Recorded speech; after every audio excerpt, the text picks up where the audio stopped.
Hello, everybody. Hi. Welcome in. Good to see you all. Excuse me one second. Okay. So, what's up to both chats? I've got YouTube chat and regular chat, website chat. Hello. Um, yes, thank you, Gayfesh, for pointing out. So, I did something earlier with Streamlabs, and uh, I needed to make sure that Discord didn't make any noise or anything during the recording. So I forget that if you do something, if you change something in one scene on Streamlabs, it carries over that change to some other ones. Like if you mute one of your outputs, for example. So, yeah, whatever. Anyway, um, hello Kitty Tick. Hello Drea. What's up, new and all? Hello Timarinia.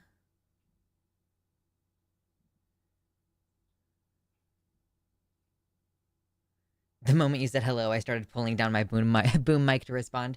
Yeah, I've been spending a lot of time in some Discord chats, huh? I've actually joined one Discord call recently, and I mean, I'm honestly not going to be very social for a while because the Renaissance Festival just ended. I talked a little bit more in detail about that on my Patreon vlog today, but uh, yeah, I'm just socially exhausted. Ren Fair is like a very busy time for me. Like every weekend, I spend pretty much my entire day talking to people. Uh, so yeah, now that I'm coming off of that a little bit, love the fit. Thank you. So the thing is that I actually recorded the first scripted video today. So this is basically what I wore for that. I was like, oh, if I already dressed up, I'm just going to keep it until later. I had to create duplicate audio sources so that I could have per scene control over that stuff. Yeah. Uh, I don't like change over scenes that much. I basically have like there's the three. The one that has the starting soon picture, this one, and then the one that shows you what's on my screen. And then I just created a new one today to like record me and not what was on my screen. It's so strange doing pre-recorded content again. Maybe do a shorter session today and take some time to care for yourself. I appreciate that. I am not sure how long the stream is going to be. I don't have a plan for how long it's going to be. I have my little I want to respond to Anna Kasparian thing, but since I'm not recording segments for stuff to react to put on the channel as content, um, I'm finding that it's a little bit harder for me to imagine how we're going to fill the time. I mean, we've had streams before where we just kind of chat and do whatever. Um, but I feel like even like in the context of not talking about serious political content that's depressing every single time, like we can still talk about that stuff. I don't want to take it away completely, but I'm not doing it for the purpose of doing segments, and also I would kind of like to focus more on positive news. So if I don't have to record a video for YouTube, then I don't need to say at the end of every good trans story, like, oh, but by the way, this is going to the Supreme Court soon, so don't let this win feel like a win for too long. But yes, I could hypothetically do shorter streams, and maybe eventually I'll do shorter streams more often or something. Like do a couple 2-hour streams, 2 to 3 hour streams every like 3 times a week or something. I don't know. It's gonna sort of depend. I just it's just such a weird time for the channel. Gayfesh says I've been thinking about doing a video essay on a poorly reviewed 1996 game called Star Control 3 because I've been playing it since it came out and have a hyperfixation on it. I feel like you gotta like it might help clean it out of your brain a little bit. Maybe focus on things that viewers can actually do something about. Yeah, that could be potentially something that we could do. I mean, I still want to rely at least partially on your recommendations, like viewer recommendations for topics we should cover. I just think that like it might be harder for y'all to come up with stuff to send in because we haven't gotten any submissions and stream recommendations since before we streamed last week.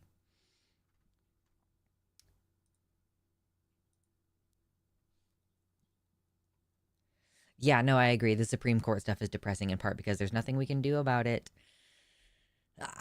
I just feel like with most of these things, there's not much you can do at all. Or, like, the thing that you can do is vote. Or at least the thing that I can advocate you do is vote.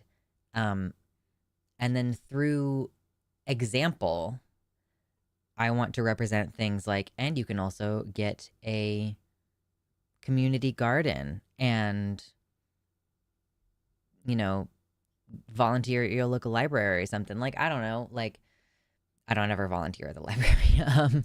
But like, you know, there are of course things people could be doing, and mostly on that part I try to just lead through example. I'm like, yo, we can't really like change the whole climate change situation at this point. Like, we're past the point of things are going to keep getting worse even if we were to stop all emissions today. And we're not going to stop all emissions today.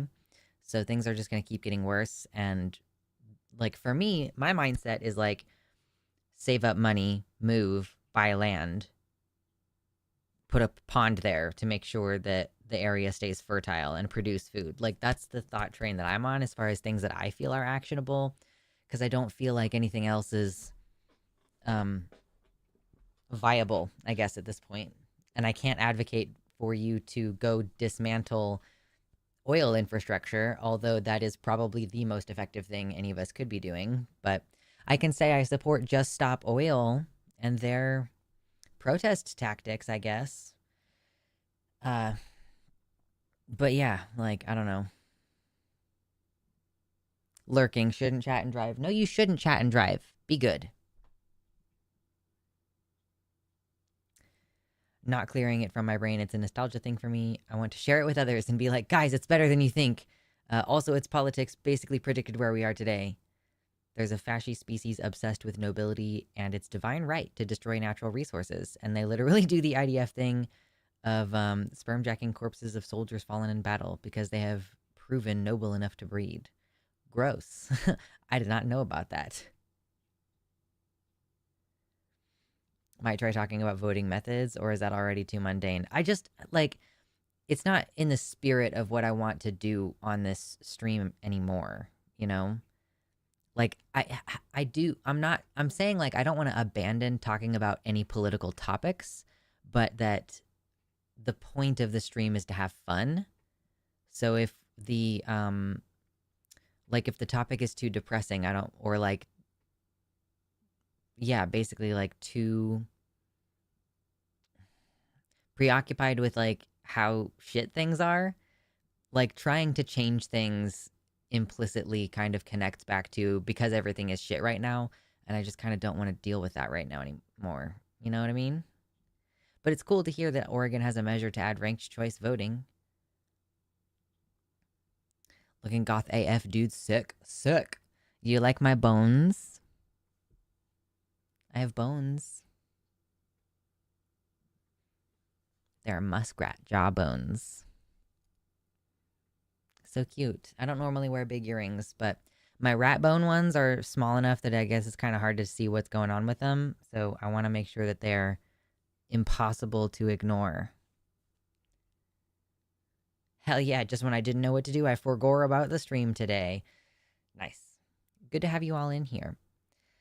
So I would appreciate if you hit the like button. This stream is primarily a hangout stream and primarily a memeing and joking stream. So we are going to talk about this whole Anna Kasparian thing, but I do not know what else we're going to talk about today. So the plan is basically to just relax and let the conversation flow. Oh, and also I think it's worth mentioning probably that I will not be here on Sunday. My schedule typically is Wednesdays and Sundays, and I haven't been on Sunday for a while because of the Ren Fair, but even this weekend, even though this weekend doesn't have fair, I am going to still not stream to just kind of continue to recover, and then we'll reassess next week, and probably next week we'll resume Wednesday, Sundays.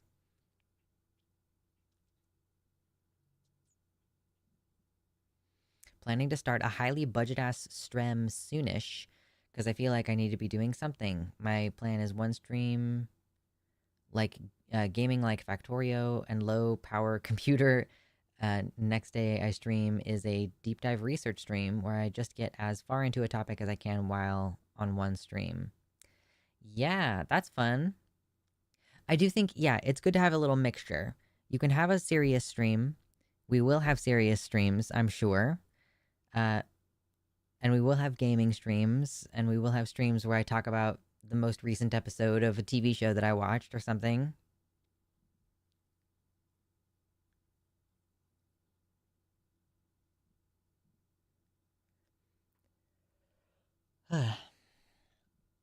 So yeah, it was very interesting putting, like, sitting down to film a video. I haven't done it in such a long time, but I think it turned out pretty okay.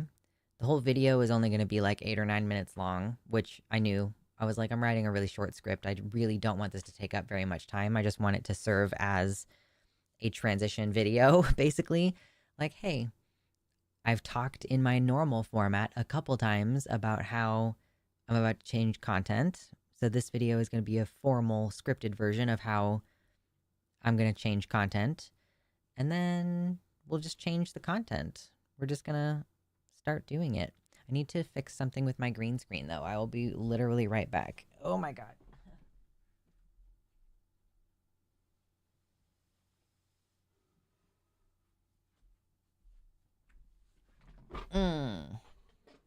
Okay.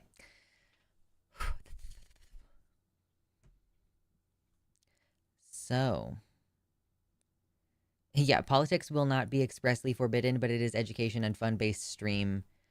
Yeah, that's essentially the idea. Like today, I want to make fun of Anna Kasparian. She is a news item. I want to talk about her because it is topical or whatever, but I don't want to take it seriously. I want to make fun of her. I want to laugh at her. And when it's over, I'm not gonna like try to package it so that that segment is palatable to a broader audience on the channel uploads. So, yay. Oh my goodness. But yeah, I'm excited because my life is about to shift modes a little bit here right now. With the whole moving to the Pacific Northwest thing, which the GoFundMe is still open for, I appreciate both GoFundMe donations and donations to me directly on the website. GoFundMe donations are like not considered taxed income because it's a gift, more obviously. Donations, debatably, are supposed to be taxed, and they help me pay for groceries. So that's kind of the difference, is I'm not allowed to spend GoFundMe money until the move actually starts. Which is, I mean, I guess technically I'm going to start applying for places to live, which is going to cost money. So I guess that'll be the first serious money that I spend from the GoFundMe, but I'm not supposed to use that money for like regular day-to-day expenses. So donations through both are appreciated. I'm about to start making so much less ad money. Like, unless the video essay content builds a pretty big audience pretty quickly, just on the pure fact that I'm not going to be posting as often, I'm going to make so much less money in ads.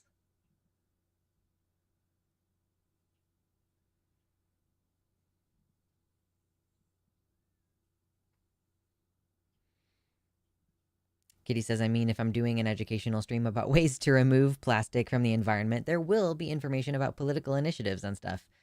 I mean, it's like almost impossible to get away from politics entirely, you know? Like everything comes back to it.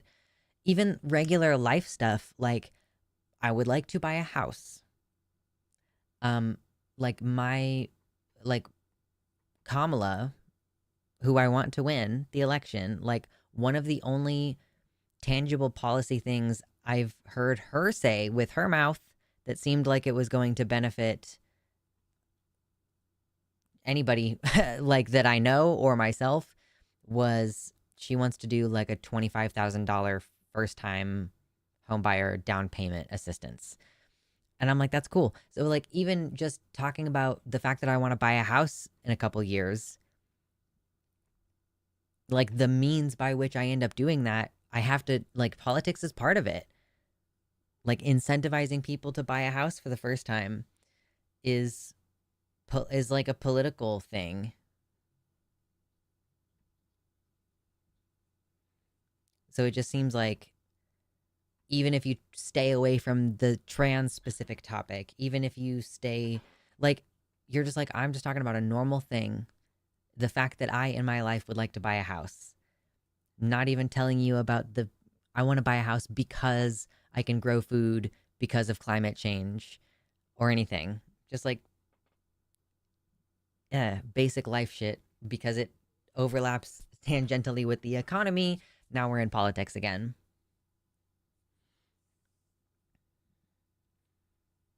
I might have to move eventually too before the beginning of June. Yeah.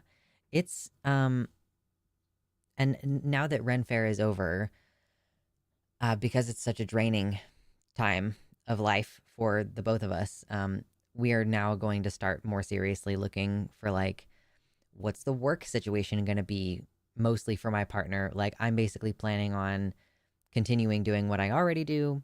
My income is not going to go up in ratio with the living expenses that are going to be higher because it like is more expensive to live in liberal places in general, even if you're still basically rural in the context of living in a blue state.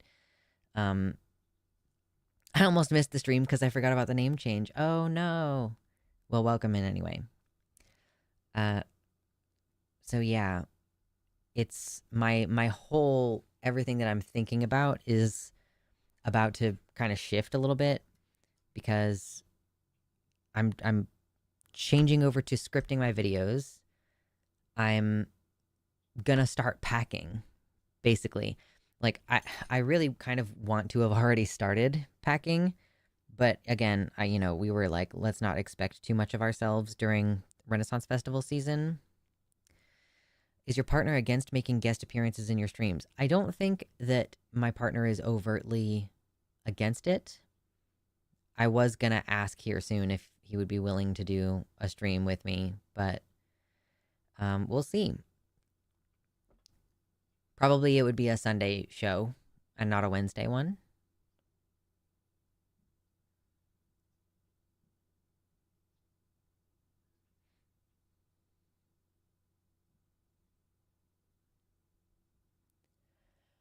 I have been watching a bunch more video essayists myself now. Like, I have watched them in the past, and then I just kind of stopped. And I've been rewatching some H Bomber Guy videos. They're always classic. I also tuned into Princess Weeks, who I had not really watched any of her videos before, but she has been recommended to me, like on my front page and stuff, plenty of times. So I finally watched some of her videos, and I really like her a lot. So I like that she's working off a script, but she still sounds genuine. I think that's something that a lot of people who do video essays, like the difference in their voice when they're reading from a script versus like I'm okay with there being a difference between those two voices, like off the cuff versus reading a script.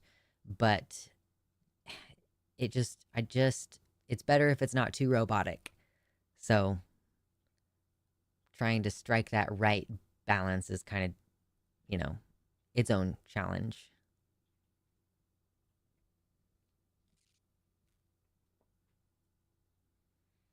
Okay, but Chariot essay slap. Yeah, I like her a lot. We are friends. We don't talk very much, but I am friends with Cherry and Chariot, and she's always cool. I don't watch a ton of video essayists. I guess I just kind of get caught on one and then I just watch a bunch from that one person. So I should make a point of checking out, because I know that she does like video game stuff too. She's not stuck on shit politics all the time. That's one of the challenges to watching other creators that are similar to me, is that they're all talking about politics too. And I'm like, I don't want to watch it. But yeah, I actually have opened the plagiarism and YouTube video that H-Bomb most recently put up on his main channel. But I was classics. I was like, climate change, measured response. Flat Earth, measured response. Vaccines, measured response. Just, sometimes you gotta go relive the moment. Ben Jules Run says, hello, friends and enemies. Hello. We don't get enemies here very often.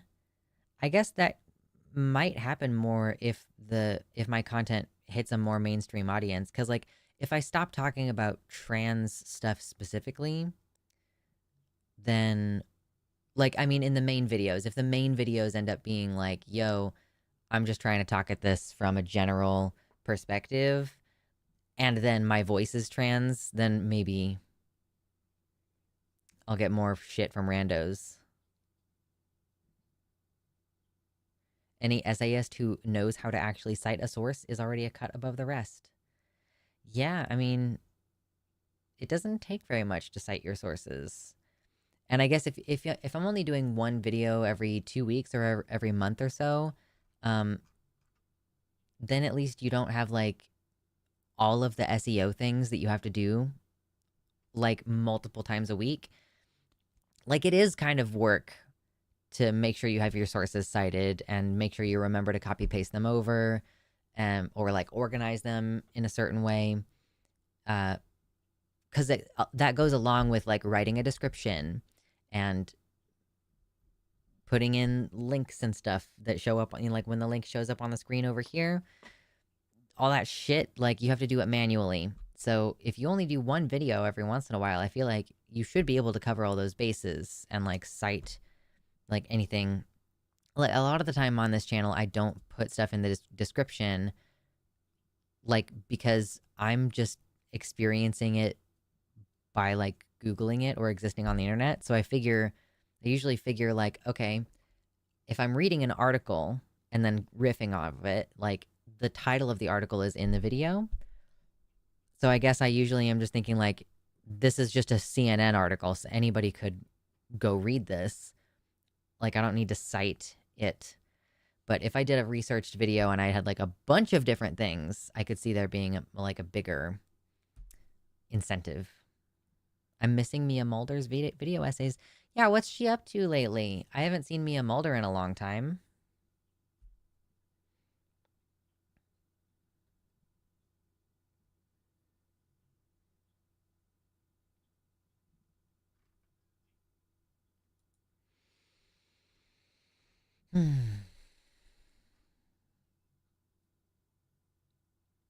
Wonder if I should get some music to play on the streams, because I'm gonna have to invest in some music that is like long,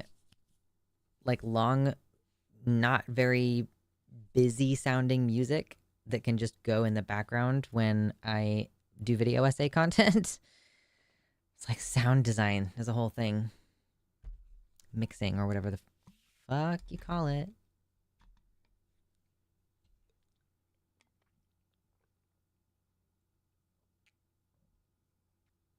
Mia Mulder is being a politician. Well, that's not terribly surprising. I think I knew that she ran for office. I just didn't know that she was actually, like, treating that like her full-time job. Oh, okay, so she's in a crazy busy political appointment, according to her last video, and said there would not be another video for a long time.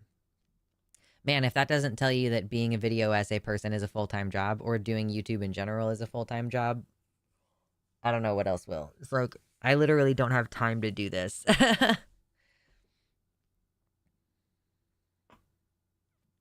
just genuinely do not have capacity. I wonder if it's going to end up being that I have less capacity to work on this stuff if I end up like growing my own food. I just want to be smart and automate as much of that as possible.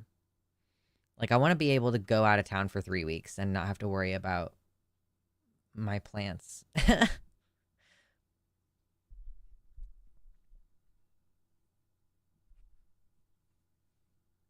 There's a lot of fuzz on my microphone. I have to deal with that later. If you haven't hit the like button, listen, this is a chill stream now. And we are going to talk about Anna Kasparian, but we're going to talk about her in a way that's like really flippant and not very serious. So hit the like button if you enjoy the chill streams. That's what this is from now on. We're streaming. We're talking about whatever I want.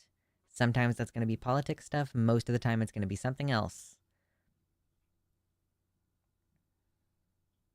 Hydroponics are really amazing technology. Yeah. I like the idea of taking it this extra step further and doing aquaponics, which is when you, like, so hydroponics obviously is like you have the plants and their roots are growing down into just water instead of like planting soil, and you just put fertilizer and stuff in the water. So the idea that I enjoy is the idea of then also in the tank that has water in it, you also have like fish or shrimp or something. I think shrimp especially could be good for us because my partner doesn't deal well with the smell of cooking fish. Apparently it's nauseating. So we could have shrimp a lot though. And if we did have fish in there, then the fish would like have less mercury in it, because mercury in fish is a product of industrial agriculture runoff. And so the fish and stuff, they poop in the water, and that provides fertilizer, and then so you don't have to like as actively supplement the fertilizer part of the system. It's pretty cool stuff. It's pretty neat. Welcome to hell, where I talk about what I'm interested in and don't care whether the chat is into it or not. Welcome to hell, bitches. It's about enjoying each other's company, obviously. And my ADHD is running wild. I'm fully aware that the topic of conversation is bouncing all over the place, okay? I'm fully aware. It is... I did not take the second Ritalin today, so... just like, this, and this, and this, and here's a half-finished thought from earlier. It's like that. It's like that sometimes.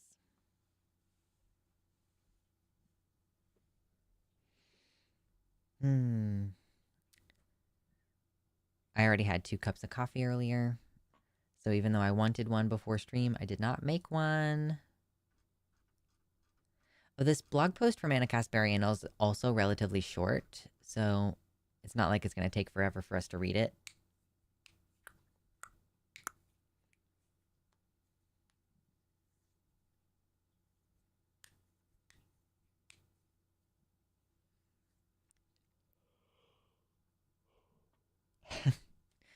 Giariel says, if you haven't hit the like button, spontaneous combustion. Yeah, there's 37 viewers and only 27 likes. I know that we can do better than that. Even if you're not having a good time, just hit the like button, okay? Oh my god, I'm slouching. Ugh.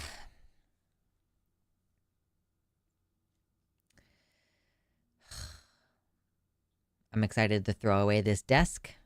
I'm excited to get a standing desk. I'm excited to hopefully have more flexibility with the background and like maybe change it. Like, I like having something cloth to cover the entire wall because it is just a good way to soundproof. But I do think that I want to move this and do something else on this wall. Like, what are some ways that we can implement a musing moss kind of feeling? Something that will work for streams and for regular videos. I want to like get a different table, I think, than this. This is like, you know, my little pagan area. I've got like candles, I've got a cauldron with a witch hat on it, my tarot cards, a little voodoo guy, pumpkin, a little teeny tiny witch broom that used to have a pen. I've got bones, I've got a knife back there. Um, but I think it would look a lot nicer on like a just a different table.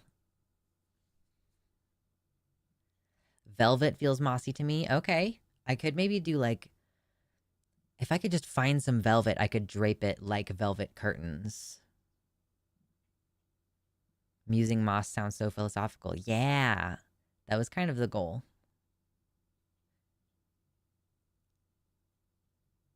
Something you can do, which I like, is you create a gravity bucket filter with peat moss for the fish water to go through. You dump that bucket of peat moss out onto pans to dry in the air in a stack of each other to kind of compress it. Makes a long-term, slow-release pellet of nutrients for soil growing purposes. Nice. A creek, in-house creek. I mean, they do make fountains. They make, like, desktop fountains. Or I could get one that goes on the floor and is like 3 or 4 feet tall. I guess that would be a business expense, wouldn't it?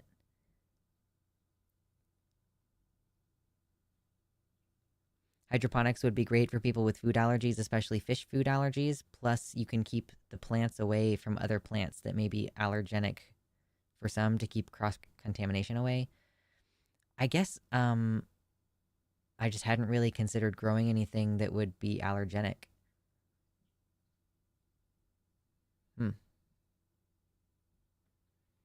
Moss has the property of glittery dewdrops, maybe some of those twinkly fairy lights on a puffy fleece or knit blanket. That is an interesting idea. Where's my piece of paper? Is this the piece of paper that I've been using? My desk is a mess. Yeah, this will work. Okay, that pencil doesn't want to work though. Okay, there we go. A fountain or a creek. I'm gonna write it down even though I think that you were joking. Fountain / fake creek.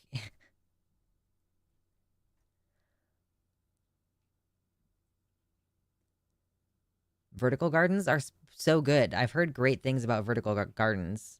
I like the idea of having a greenhouse. I guess like I would kind of like it to just be all in one, like a greenhouse vertical garden with LED lights. Like, I'm gonna be living in a very cloudy place. So, okay, hold on. Fairy lights in a fleece or knit blanket. I'm not sure how that would work, but I will accept the suggestion. I wonder how difficult it would be to build an indoor waterfall that doesn't get things all wet. It's insane and impossible. I mean, it's expensive. It's possible. People tend to do that kind of thing in like their foyer. Like if they have a really big foyer and the money to do that.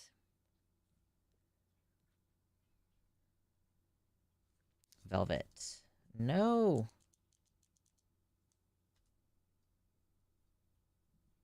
Okay. Knock a superfluous wall down and stack some rocks to let the rain pour in. Yeah.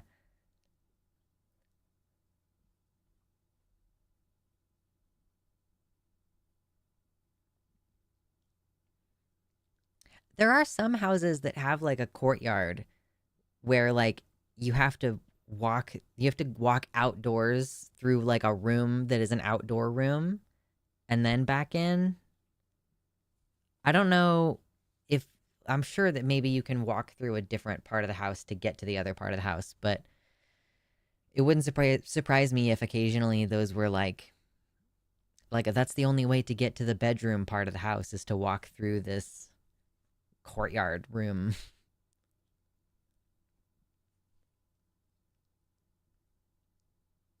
Is that called an atrium? If it's like open, like the rain and the sunshine can just come directly in. Atrium in the middle of your house. That seems superfluous. I would rather have a sunroom, I think. I would rather have something that is similar but still indoors and on the side of my house.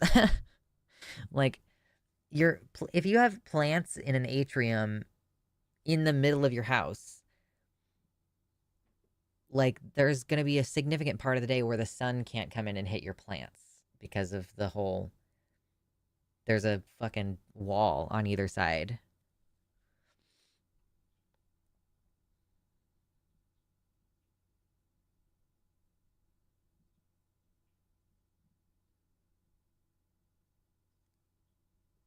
Anyway.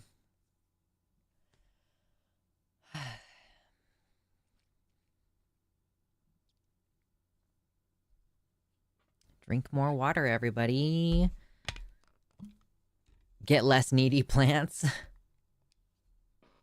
Like, get some plants that only want to be hit with noon, like, most powerful sunshine and no other light through the whole day.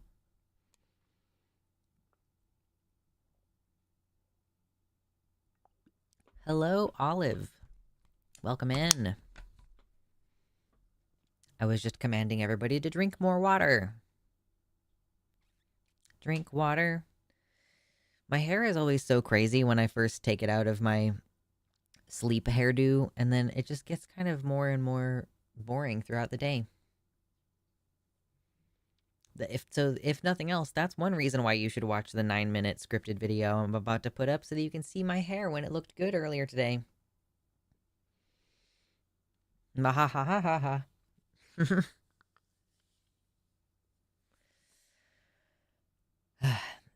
And I'm planning to upload that video. If I can get it out like Wednesday or Thursday next week, that's the goal. I'm having a couple people do voiceover work, and I'm hoping that I can have that. It'll probably be the last thing that goes into the video. And then hopefully I can get that put in there and upload it, like, I think at Friday next week at probably the latest.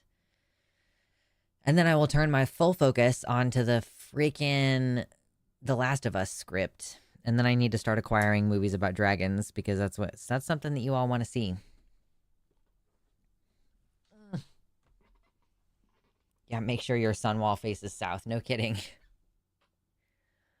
Oh, buying a house is going to be... It's going to take a while because I'm going to have to, like, save up after having moved across the country. Those earrings are great. Did you make... Nope, I bought at the Bones and Fur booth at the Renaissance Festival that I love dearly and have spent too much money out over the years. Earrings. They're bones. Calla lilies are beautiful plants that do not require huge amounts of sun. Aren't lilies, like, highly toxic to cats?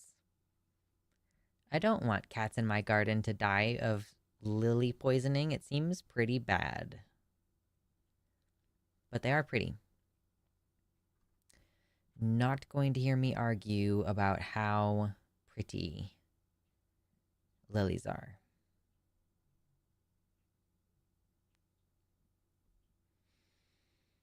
Yep, it's going to be good. The next few years of my life are going to be so fucking busy. I'm going to enjoy this next weekend. I'm not going to stream. Ooh, I might try to get my partner to go to the pumpkin patch with me. Raise your hand. Has anybody been to the pumpkin patch yet this year? Raise your other hand if you plan to go to the pumpkin patch and just haven't yet. There's a delay.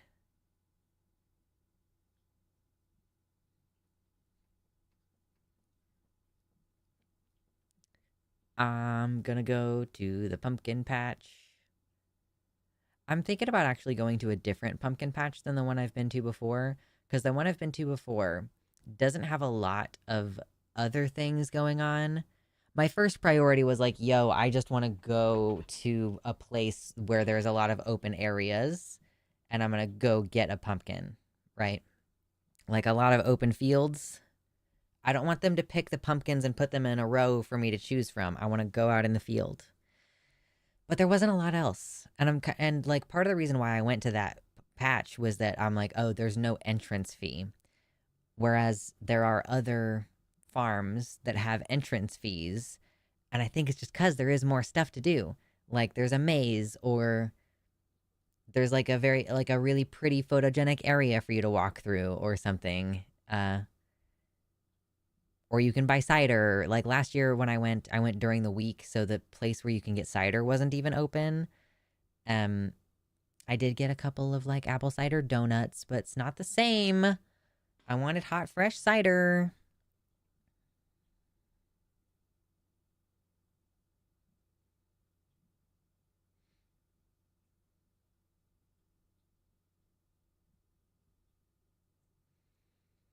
Oh, if you're doing vertical gardening, you can plant your gourds in the top buckets, uh, like the top of the plant stack, and hang the vines. You get no bruises on your produce or light spots. Oh, that's fun. I plan to carve a pumpkin. I mean, that's part of the tradition. I want to go to the pumpkin patch and then carve a pumpkin. That's the idea. So I'm thinking I'm gonna try to convince my partner to go with me this weekend, and then we can carve. Like, I mean, we could carve this weekend too, and then we'll have like a full week and a half before Halloween. Is that well? I'm gonna keep my pumpkins inside. To be clear, it's like 72 degrees in my house, and the pumpkins are gonna be inside. They're not gonna be outside rotting, but they're also not gonna be outside getting the benefit of it being cold every night. Now that it's suddenly decided to be autumn here. So I think this weekend is not too early to carve pumpkins. I saw at the store recently that they also have like these frankly kind of awful craft pumpkins that you're supposed to be able to carve. And I'm just imagining like they've got to be made out of some kind of foam, right? And then you're taking like a knife and you're cutting through foam. It's got to make so many horrendous, like teeth buzzing, scraping sensations. It really sounds like one of the worst things you could possibly do.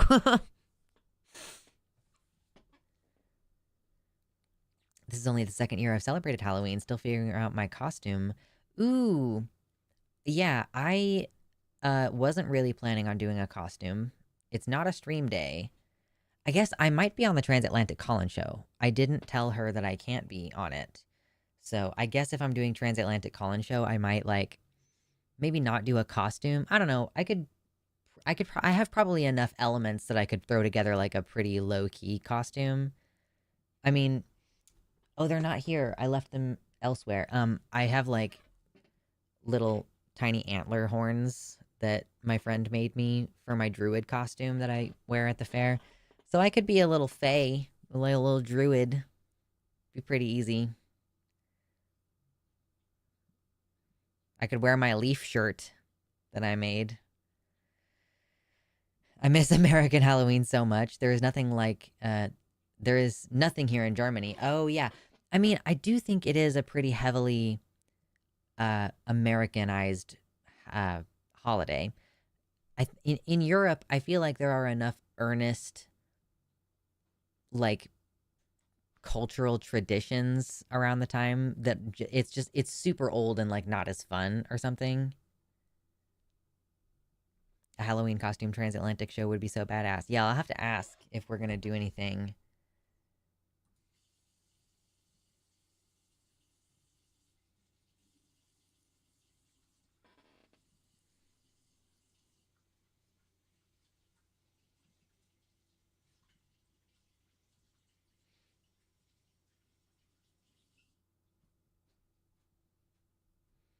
I'm hoping to dress the stroller up like a little porch and be a roaming trick or treat spot. That is funny.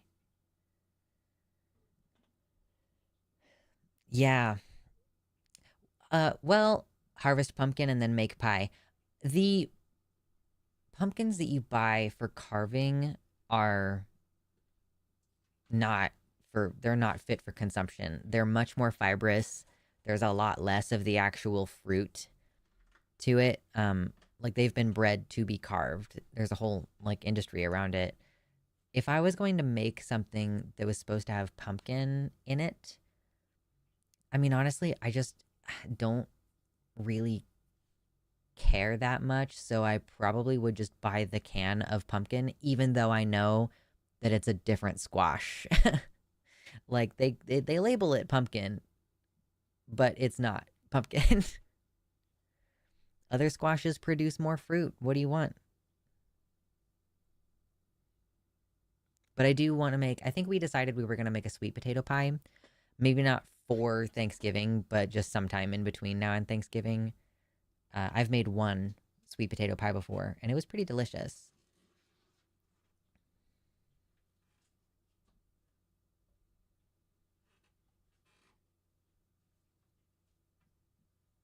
My fiance does pumpkin soup every year. Ooh.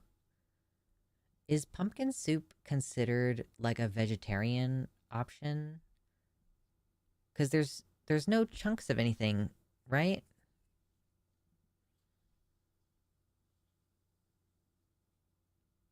Hmm. I'm looking forward to doing Vossel.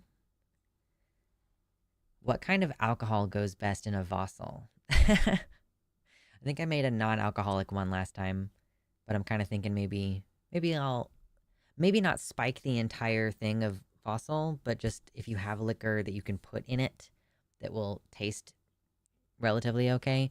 I mean, I guess you don't really want to put Vossel, you don't want to put alcohol in Vossel because then it's going to be actively burning off the alcohol by steaming. So I guess you kind of want to add it in afterwards anyway. And if you're not familiar, Vossel is like somebody call it, some people call it wassail. It has apple cider. So you could just buy apple cider, like a jug of it at the store, and you put it on the stove to warm it. And then you can roast apples and oranges. And you can also like stick cloves, like whole cloves and star anise in the fruits. So you roast them and then you put them in the Vossel and let it like simmer in there. And then you can also just add all those fall spices. You've got what traditionally, like we call it pumpkin spice. It's just cinnamon, nutmeg, clover, allspice, and sometimes cardamom. So you just kind of let that boil, or not really boil. You let it simmer away, get warm, and it makes everything smell good, and it's delicious, and it's warming. Definitely looking forward to having some Fossil this year. I want to hopefully do it more than once too. Just so yummy. So much sugar.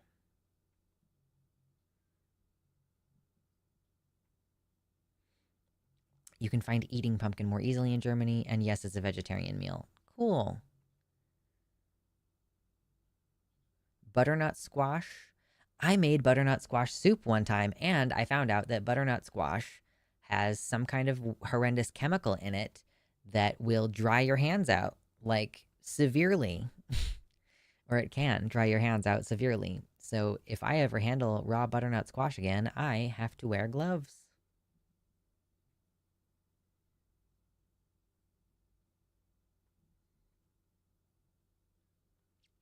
I love this time of year though.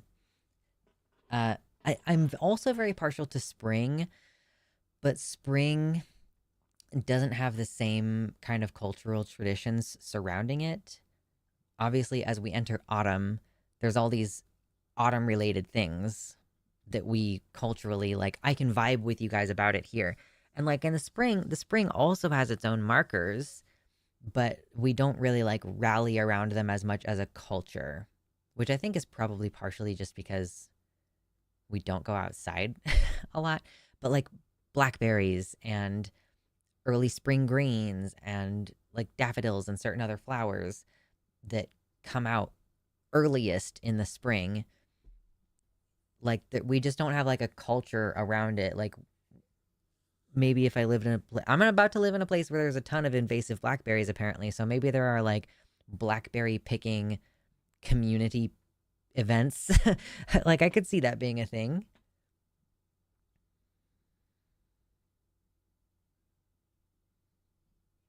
Season wraps up in about a month for blackberries, wild blueberries, and huckleberries. Mmm. You could do all kinds of fun things. That's a nice mixed berry like pie or something. Could be delicious.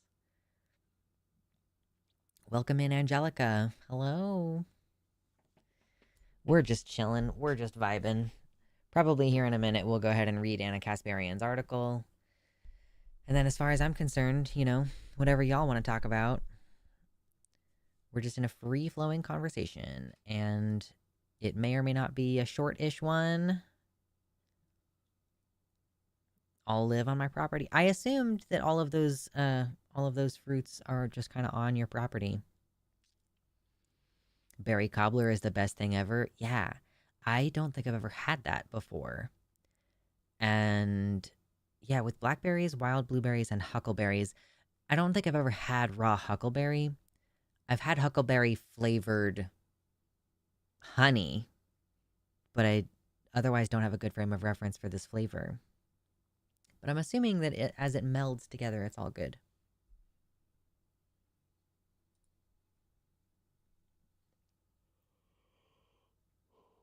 Oh, just as a fun fact that I just remembered, someone posted that Anna Kasparian identifies as child-free, so no one would ever refer to her as a birthing person because she has made a choice not to do that. I don't actually know if that's true, but I don't think Anna Kasparian has kids, so I could see her identifying as child-free. And if so, that is funny.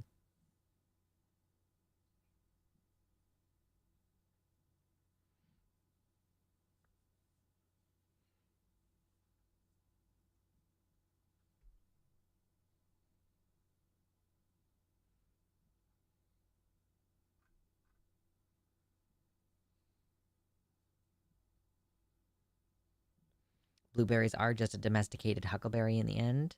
Same basic plant way back. It's actually hard to pick them out versus each other a lot of the time unless the berries are ripe. Oh, so the plants themselves still look very similar? That's fun.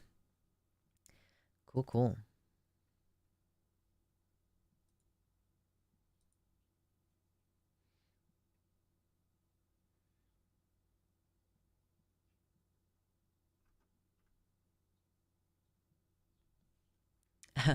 Is it the one titled with an entirely made-up word for non-aligned, or has the second wombed menstruator hit the towers? Yeah, no, this is... I think her entire blog is called Unaligned now. That's the homepage, is Unaligned.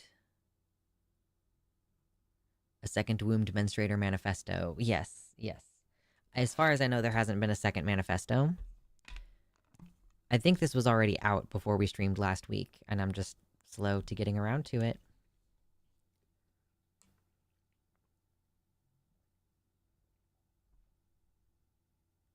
Huckleberries are smaller and sweeter.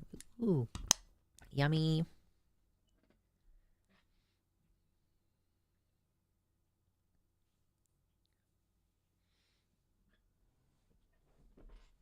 Love that, kitty. I will have lots of tree starts for you when your property comes through. Nice. Oh, it's a very broad fantasy right now. Can't wait for things to start kind of coalescing finally. It's gonna be nice. A very busy couple years. Okay, do we want to start with Anna Kasparian? Is the word unaligned completely made up? Is non-aligned the only correct way to say that? Unaligned, not aligned? It occurs to me that I've never thought of how to say this before.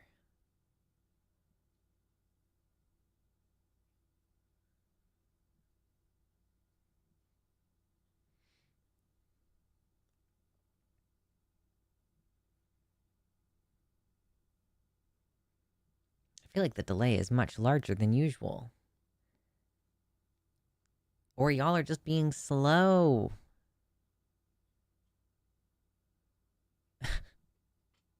Nuvenal.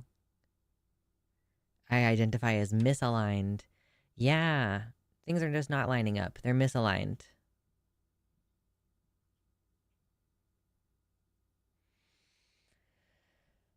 Oh, geez.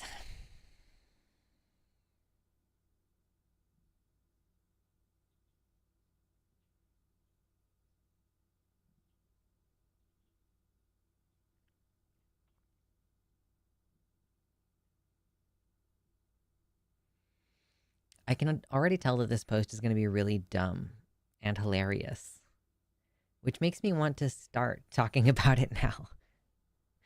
But then I don't know what we're going to do after. I haven't decided what we're doing after. But let's start reading this post from Anna Kasparian because it's pretty hilarious already. So the article or the blog post is titled Independent and Unaligned, and her whole blog now is called Unaligned. And the tagline thing says, "You're right, I've changed." Pretty funny. Just to start out with. It's pretty good. I thought maybe I had to burp, but I don't. After Trump came onto the political scene, and especially after he was elected in 2016, the us versus them mentality immediately took shape. Anyone who refused to, quote, resist Trump was seen as a threat to the country, and I was fully on board with that mindset. I love how this is set up in such a way that it makes it seem like she is not fully on board with the mindset that Trump is a threat to the country. I don't know that that's where she's going to take it, but it's just like the way that this is set up makes it seem like that's the thing that's going to change. I don't know. It all felt so righteous at first, but eventually the tactics deployed to fight Trump became repetitive, boring, and ultimately fruitless.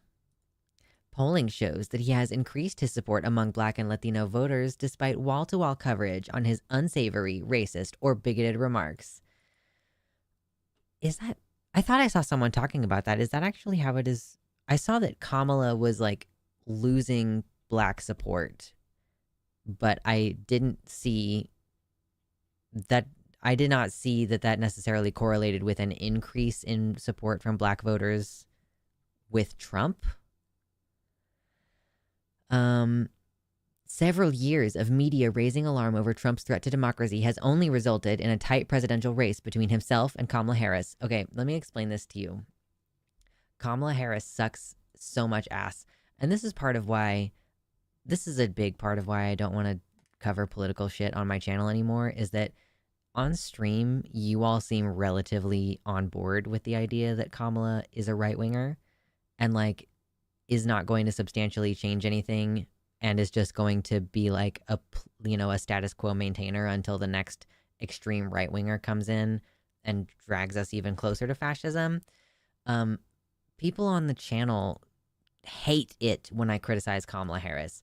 The race is super tight because fucking the Electoral College, mainly, that's one of the main things, but then also because Kamala keeps doing dumb shit that is losing her progressive voters. Like, if you don't say, we need an arms embargo on Israel, or we need to rethink whether we want to be in an allied position with them, like, if you don't distance yourself from that, the image of dead Palestinian children, then you're not going to be very successful. If you keep saying shit like, I want to put Republicans on my cabinet, nobody fucking wants that. No Democrats want you to have a Republican on your cabinet. You know who does want that? Republicans. It's amazing how we can elect a Democrat, and what that gets us is Republicans in power. We don't want that. So she's fucking this up. She was polling so well when she first was, like, replaced Biden as the nominee. And then she put Tim Walz, and we were like, based. Good decision. Love that. And then they went on this whole, like, the Republicans are weird, actually, campaign. And that was awesome. And have you noticed that they've pulled back on that? They're not, like, going after the Republicans in that way. And then, like, earlier, hold up. What was it? Let me see. It was on Twitter. Who's messaging me?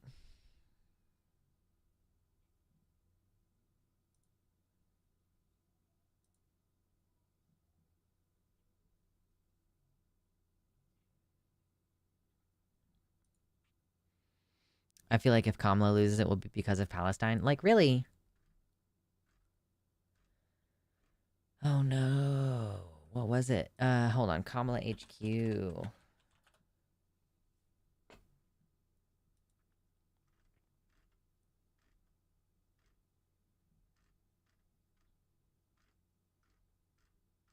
I wonder if they deleted this. Is this gone? Oh, no, no, no. Here it is.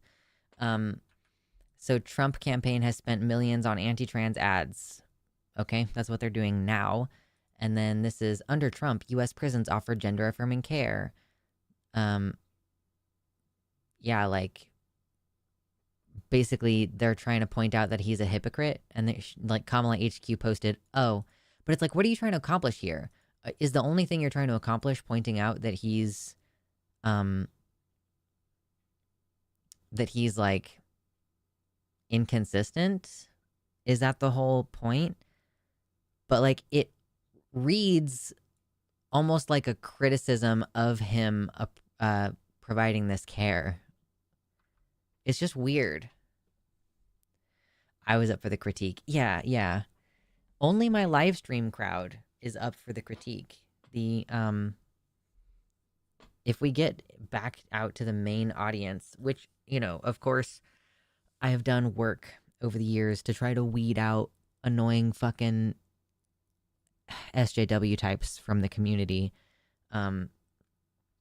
Sometimes maybe those are the people who are so fucking busted up about me criticizing Kamala. They're like, "Oh my god, well she's better than Trump," and I'm like, low fucking bar. Like, come up with something else. Come up with something to actually sell why you're going to be good for the country. Like the fact that she started out strong and is now losing numbers shows that they're campaigning badly.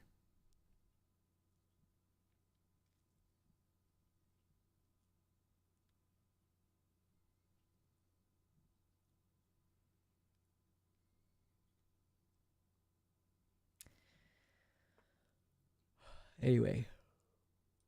Yawn. Where am I? Article.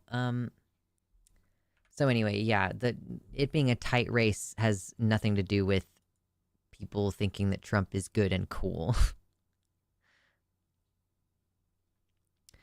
I can't help but acknowledge that the only thing that was accomplished by resisting Trump was less understanding and more division among Americans.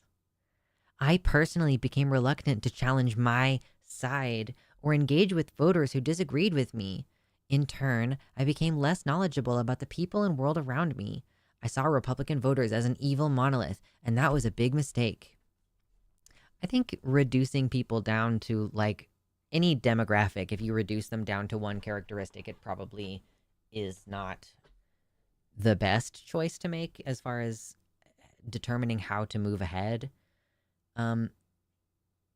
And like it kind of seems like one of the things that Anna is revealing here is that she is prone to a type of black and white thinking that dehumanizes her opposition, which kind of makes it make sense why she is behaving the way that she is now. Because now that she views others within the left as her opposition, she does this thing in her brain where her attempt to understand her opposition switches off.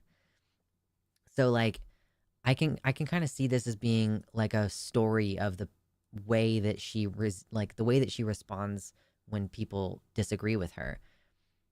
Like, I don't think that this quality has changed just because she has decided that she stands somewhere else politically. If she doesn't stand around, like, if she doesn't stand with other progressives and views them as, like, her opposition, then what she does is reluctant to challenge her quote side, which means she's no longer challenging the right-wing views that she's been spouting, and she won't engage with people who disagree with her. Ultimately,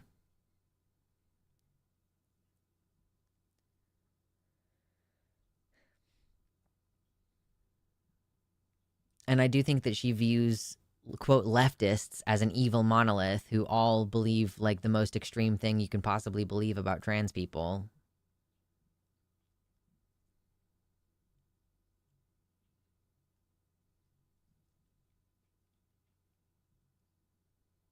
Feels like when I stopped being evangelical and then I wanted to evangelize to everyone why they shouldn't be evangelical. Yeah, like the behavior is still there. My evolution started in 2022 when I was sexually assaulted by a homeless man in my neighborhood as I was walking my dog. Obviously, that's terrible. That horrible experience alone didn't change me politically, but the treatment I received from the far left and some progressives after sharing the story did. So yeah, she's basically like, I started to not like leftist political positions because some leftists were mean to me, which is classic. I've seen this shit happen so many times. I've seen people say, I'm not going to identify as a feminist anymore because these other feminists were mean to me, or because they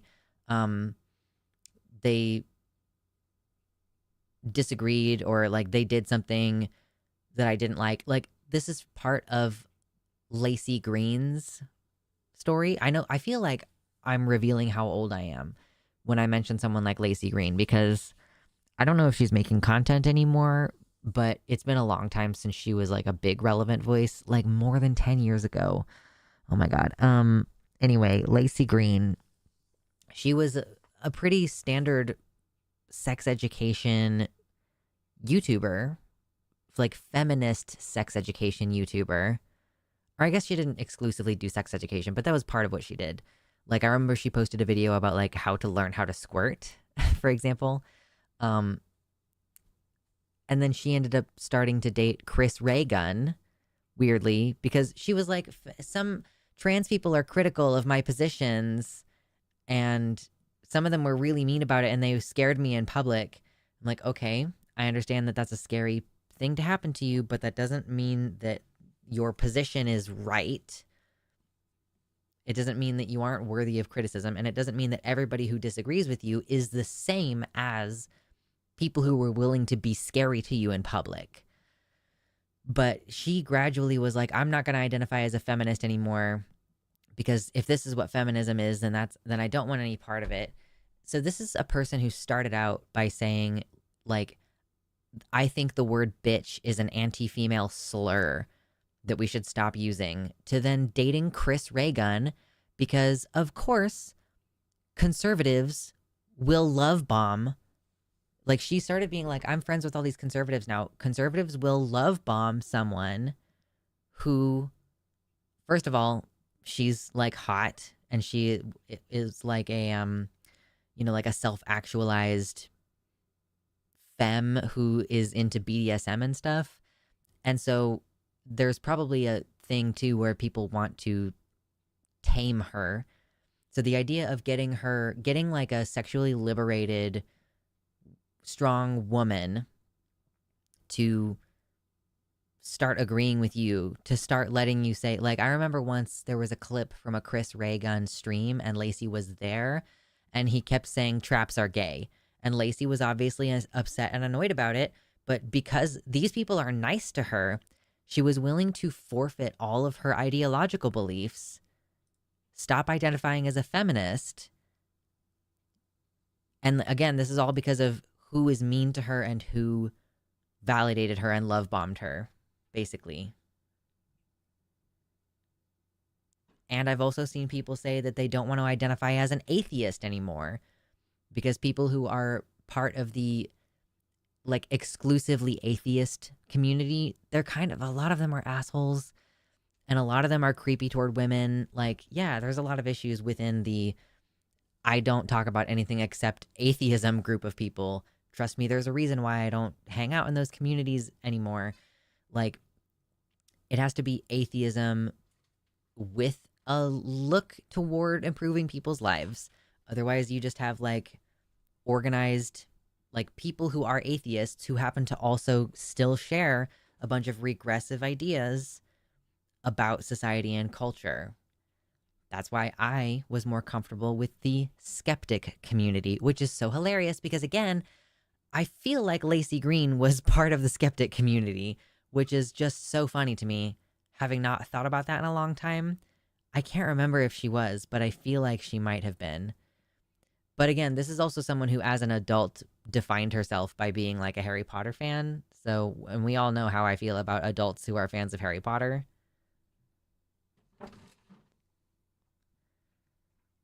I think Kat Black just made a video on Chris Ray Gun, and I thought when I saw the title, are we still going on this like 6 to 8 years later?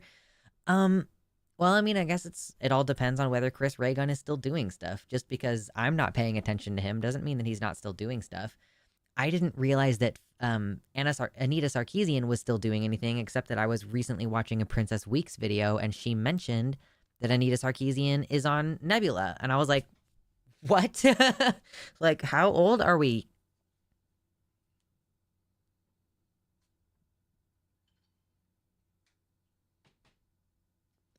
The fact that your voice puts my baby to sleep is uh less fun or funny than the fact that you getting spicy works twice as fast. Oh, that's funny. Like the faster and more annoyed I am, the more the baby's like, I'm gonna go to sleep now. That's pretty good. That's funny. Shout out to Milo. Milo Stewart. Yeah, Milo Stewart is I think kind of exclusively doing OnlyFans now.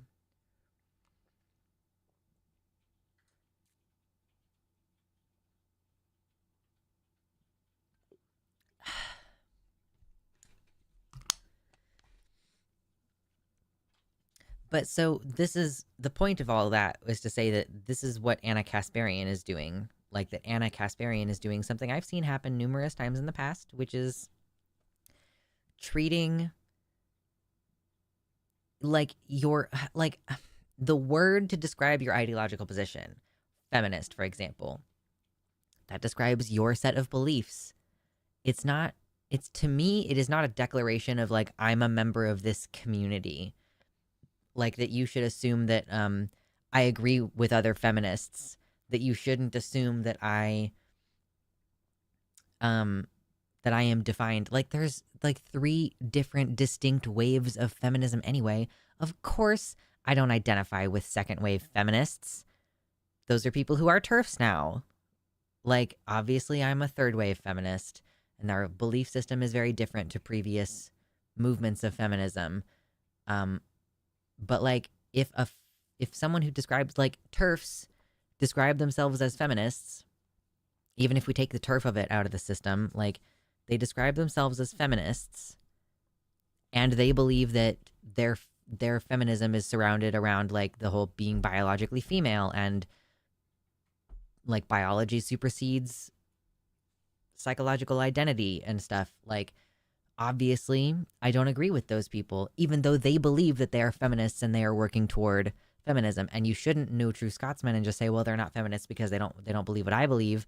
But like, I'm not going to stop identifying as feminist, which honestly, I don't even really think about that much anymore. Like, objectively, I am a feminist, but I haven't felt the need to declare that as one of my identity markers. But like, obviously, I'm a feminist. And just because some feminists believe stuff like men can never be raped, or that trans women are men who are predatory, like, I still believe in gender equity. I still believe that women and men and other genders are harmed in specific ways that fit into a patriarchal system and that is harmful to everybody involved. It benefits some people more than others in certain ways, but I think it is harmful to everybody, right? That's what I believe as a feminist. And I'm not going to stop identifying as that because other people don't believe exactly the same thing I believe, and they happen to call themselves the same thing. So with Anna, if she is upset about some people on the left not treating her sexual assault seriously, which I think is bad, obviously,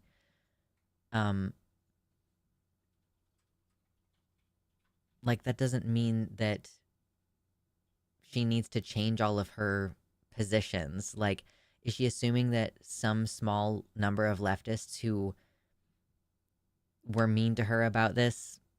Let's look at specifically real quick. I was told that by publicly sharing what had happened to me, I was stigmatizing my, quote, unhoused neighbors. Others accused me of feeding into racist tropes because they assumed that my attacker was black, but I had never even disclosed the man's race. He was white. So, okay. I do think it's fair to say that as a person who is on a large platform, you might want to be careful about stigmatizing people, anybody. Obviously, if people assumed the race of the attacker, that's on them. But I do think it's weird. I was thinking this earlier, even just to say I was sexually assaulted by a homeless man in my neighborhood. Like, I don't know if I had such a large audience if I would talk about the perpetrator that much, and to be like, this is his only characteristic. Like, the only characteristic that I'm assigning to this person is a homeless man. You're creating like a class distinction.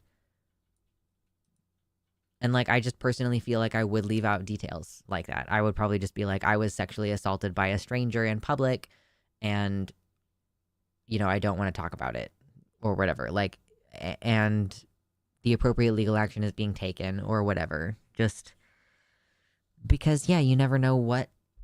I do think there is a lot of anti-homeless stigma, and I like see people talking about it more and more often online in a way that bothers me. For sure, in a way that bothers me. What's up, Raven?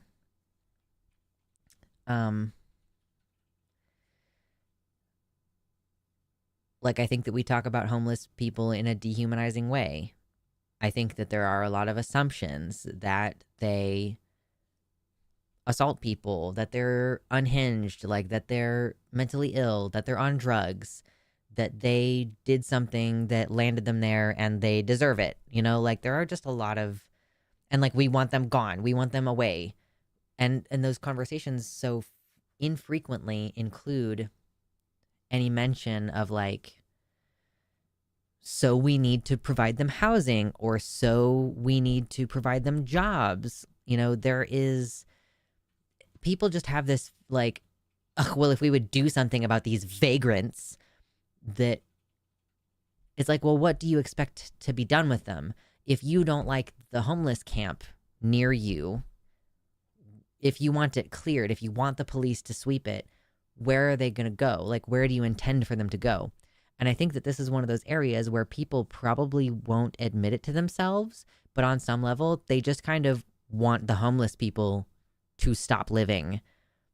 They're not sitting there thinking like, oh, we should kill all of them. Some of them probably are.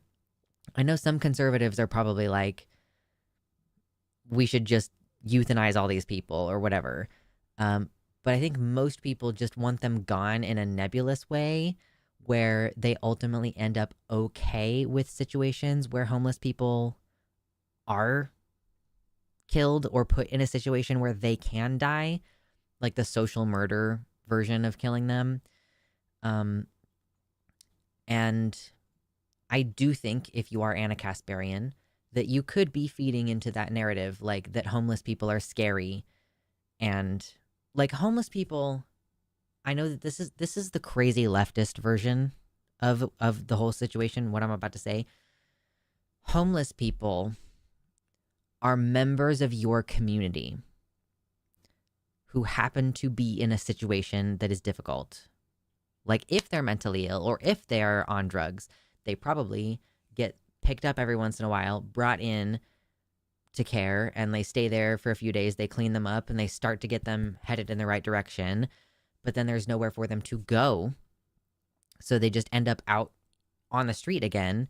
And like, if it's a mentally ill person, then like, okay, for a few days, they had someone monitoring their medication and making sure they got the medication that they're prescribed. But then they go out into the world, and what? The police destroy their tent and everything in it, which includes their pills. Or they can't afford the pills. So they end up unstable again and doing erratic behaviors that get them arrested. And then the cycle starts over again, where it's like, okay, we brought them in, we put them on their meds, we stabilized them, we cleaned them up a little bit, let them shower, and then we turned them out again with nowhere for them to go. This is just a cycle that's going to keep repeating itself. And kind of a similar thing with the drugs. Like, they'll bring you in, they'll clean you up, they'll make you go through withdrawals, and then you go back out there and you end up in the same, because substance abuse disorder is like a mental illness kind of, you end up in the same thing where you end up using again and doing crime in order to afford the drugs, and then you get arrested and the whole thing starts over again. Like, you need some kind of program to get them in work. you need to provide them with a place to live while they are saving up money for their first apartment or whatever, like their, new apartment after having been made homeless. Um, or like you need to basically we need to provide temporary housing until people can get on their feet. But yeah, I think a lot of folks just want the problem to disappear. They don't want to put money into this. They don't seem to think of homeless people as people who could, if they were set on the right path, like who could be productive members of the economy. And now, like, I don't personally believe that you need to be a productive member of the economy to be like having value. But if that's what most people believe, then let's just go with it. You could bring homeless people back into a normalized role in the economy, but we choose not to because we think of them in this way that's like, well, if you give a homeless guy money, he's just going to spend it on alcohol or drugs. Like, you do not think of homeless people as folks who have fallen on hard times. They stop being people when they reach this status. When I'm explaining my fundamental political realignment, I often recount how randos online were wrong in an argument and were mean to me, something no one's ever seen before. Listen.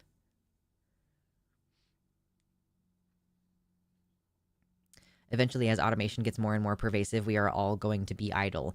I mean, yeah, right. That's the question is like, if we continue to automate things, like, there are usually 1 or 2 employees overseeing the self-checkout area at the grocery store that I go to, which, means people get through faster. If you have like a bunch of these things set up and everybody's kind of bagging their own groceries and everything, there are way fewer jobs as opposed to a checker and a bagger at every checkout. And yeah, you gradually like automate things. You reduce the amount of staff that's required. And in a good society, this would mean that people have more opportunity to relax or go on vacation, spend time with their family, dedicate themselves to art or something. But in our system, the more we automate, the more we use AI, the more self-check situations. Like, I have never been in a restaurant that had this, but sometimes if you go into a fast food place, I was watching a video from California on YouTube the other day. Sometimes you walk up and there is no person there taking your order. You just submit your order to a little kiosk with a touch screen, and then the only employees there are making food and cleaning stuff. They're not providing customer service anymore. So, but in a good world, that would be a good thing, to have fewer shitty jobs that you need people to do. But what it does is it creates anxiety that, oh, well, how am I going to make money if I can't get a job right out of high school without additional training or college, which is kind of what we would like this job to be in our society. We would like the grocery job to be a job that's like a starting job or whatever. Although the demographic that is in that type of job the most, retail workers, are typically like 40-year-old women, like overwhelmingly. It's been a long time since I looked up that statistic though, so it might have changed since then. But the last time I looked into it, yeah, it was like maybe not by an overwhelming majority, but the majority of people who work in those kind of jobs for like a long period of time are older, like middle-aged women, basically. So yeah, what do middle-aged women who need to support their kids, like what are they going to do if suddenly they don't have the money to support their kids?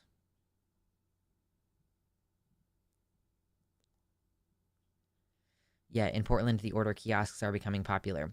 See, I have been through a drive-through where a robot took my order at the drive-through. It wasn't like a beep boop thing, like I had to touch a screen, but I was talking and the robot would ask like, "Can I get you anything else?"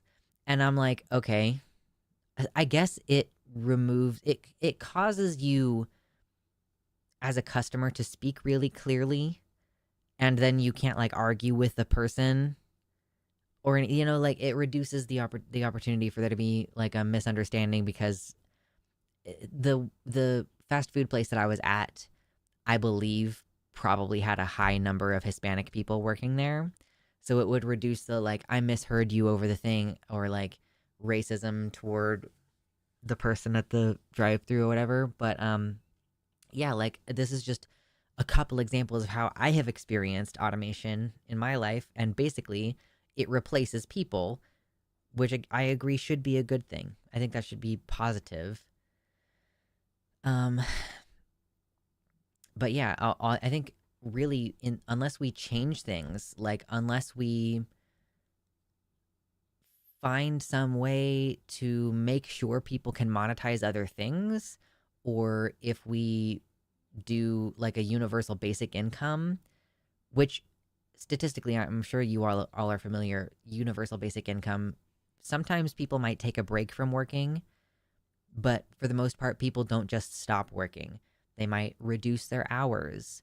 And so if you have reduced hours, that means more job for people, because then you like, if you have people working fewer hours, but you can hire more people, so everybody ends up having a little bit of a job and universal basic income that would cover like most, if not all, of your absolute basic things.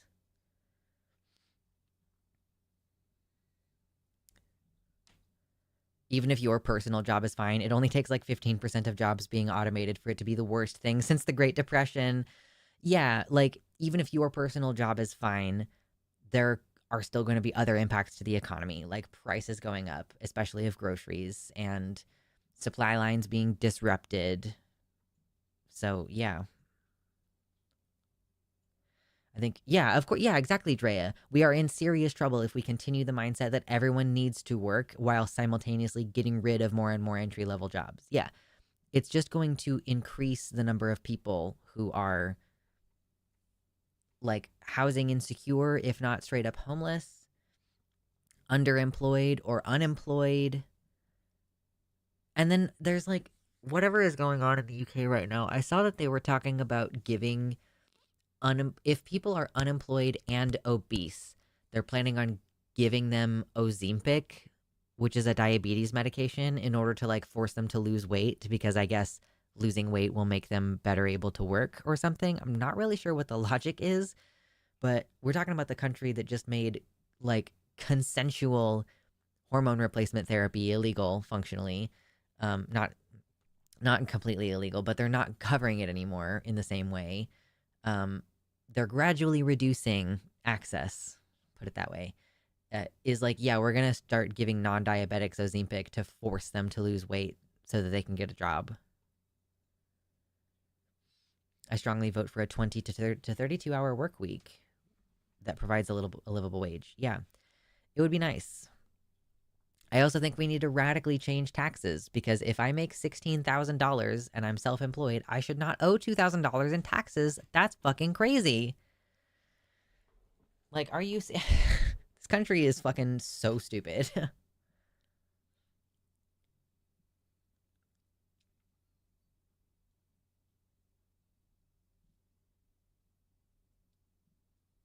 Thank you, Civilization Kills.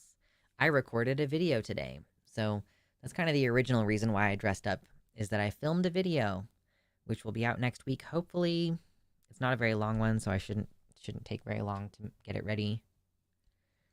I do enjoy how I can just kind of freely flow from one political topic to the next. It's like, I like talking about politics. I just don't like having to do it in this specific way where I have to hit these certain points and everything.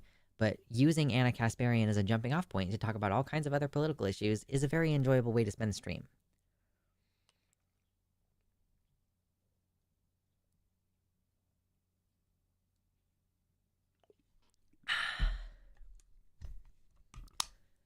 Yeah, state mandated Ozempic is dystopian. It is violently dystopian. It's crazy. Anyway, so I do think it's bad that people made an assumption that, like, I think that if if there were people who assumed that her attacker was black and that she was feeding into racist tropes that way, they were actually doing it. But I don't know how honest I can assume Anna Kasparian is.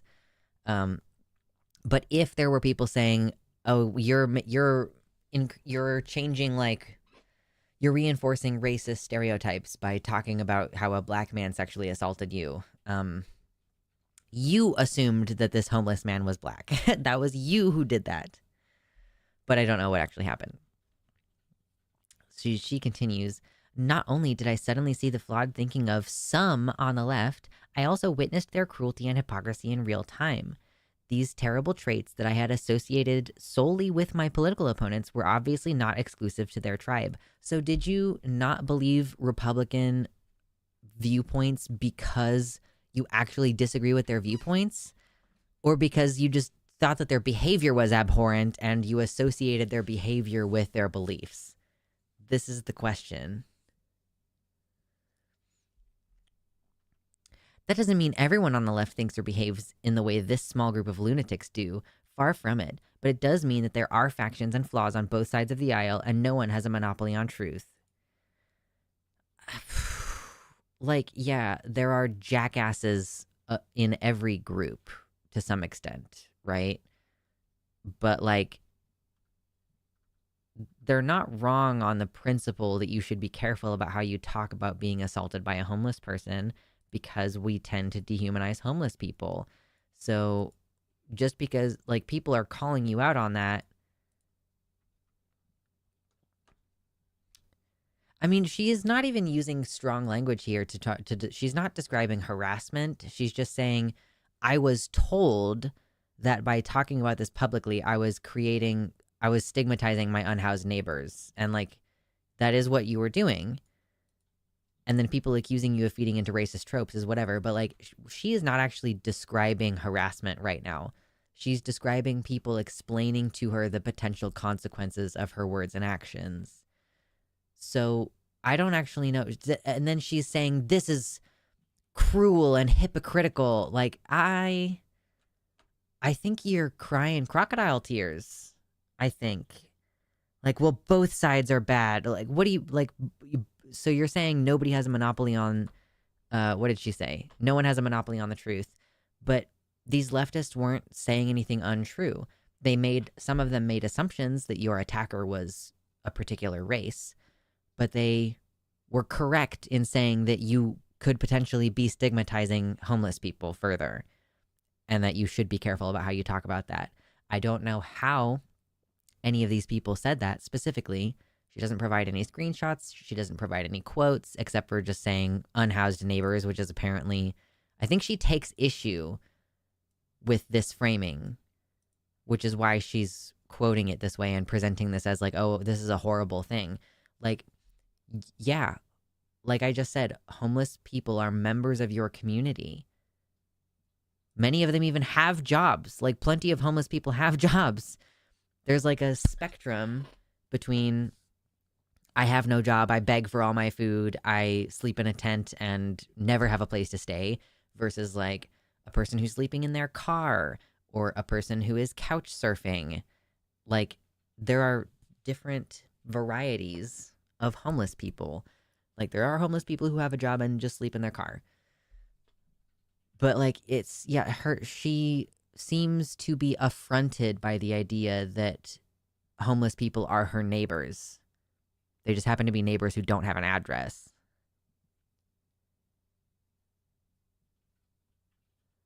I'm reminded of a quote that goes something like, "The truth may not be biased, but it isn't bipartisan."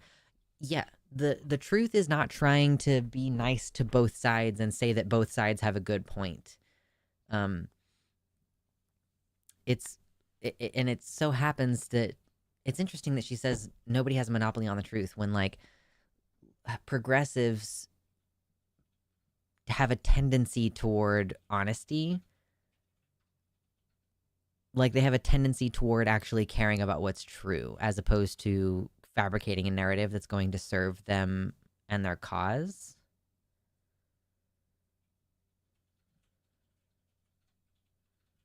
You can be an asshole and right at the same time. That's what I'm saying. Yeah. You can be correct and a jerk at the same time.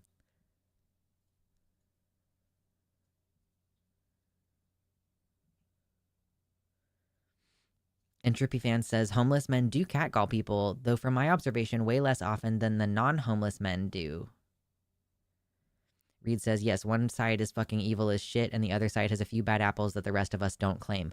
Yeah, and that's the other thing too, is how popular is this belief? Like, if she keeps stressing, like, yes, some people behaved this way, and for some reason, this is part of why I stopped agreeing with the idea of progressive politics. I mean, like, how are we going to get around to I believe in progressive politics, or I don't believe in progressive politics anymore, or like, my version of progressivism is more to the center than yours. Like, I don't know.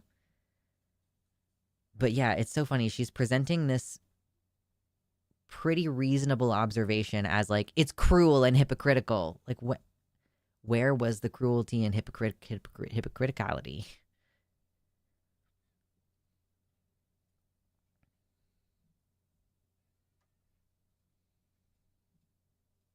She talks exactly like a crypto-fascist referring to the nebulous them. Right. There was an insane reaction to one of my tweets in March 2023 saying, I'm a woman, please don't ever refer to me as a person with a uterus, birthing person, or person who menstruates. How do people not realize how degrading this is? You can support the transgender community without doing this shit. We've talked about this in the past. I don't want to go over it all again. All hell broke loose after I posted those words. Most, quote, friends in left-wing media didn't bother reaching out privately to discuss their disagreement with my personal preference. Instead, many self-described socialists took it upon themselves to profit from conflict by publicly attacking me with monetized videos. Guilty. But yeah, like, again, I think this is just Anna not being able to reconcile the fact that she has a position publicly that she's taking. And like, I don't think most people are like, no one's refusing to call her a woman. She is a person with a uterus, and that is medically relevant at times. She is child free, so no one would call her a birthing person. And she is ostensibly a person who menstruates. I don't actually know, but like ostensibly. So, like, and then she brings up the trans community. And I think that this just creates like a needless confrontational relationship. It's like she started something confrontational and then is like mad that people are not like kindly taking her to the side. It's like you just publicly said some really transphobic shit and maybe you just didn't understand that. Yeah, and she's never showing any of the, quote, insane reactions. What were some of the, quote, insane reactions?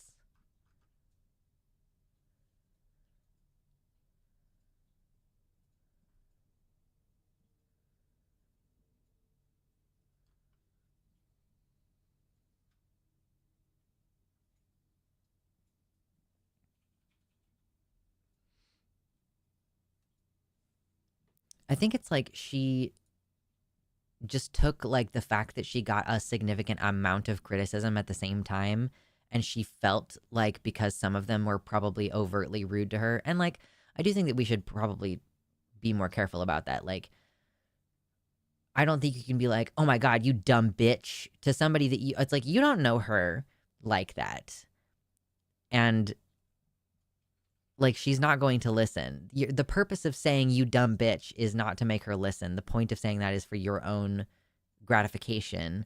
And I think that we should stop acting that way on social media. But like, I don't think that is representative of the majority of what the feedback was. In fact, I remember commenting on some of her stuff in a way that was like, hey, here's the reason why we use this language, blah, blah, blah. She goes on, a smaller leftist YouTube show put out 5 separate videos skewering me about the tweet, while conveniently erasing the advocacy I had done on behalf of the transgender community throughout my career. Yeah, I mean, that is like you can have done nice things in the past and be fucking harmful now.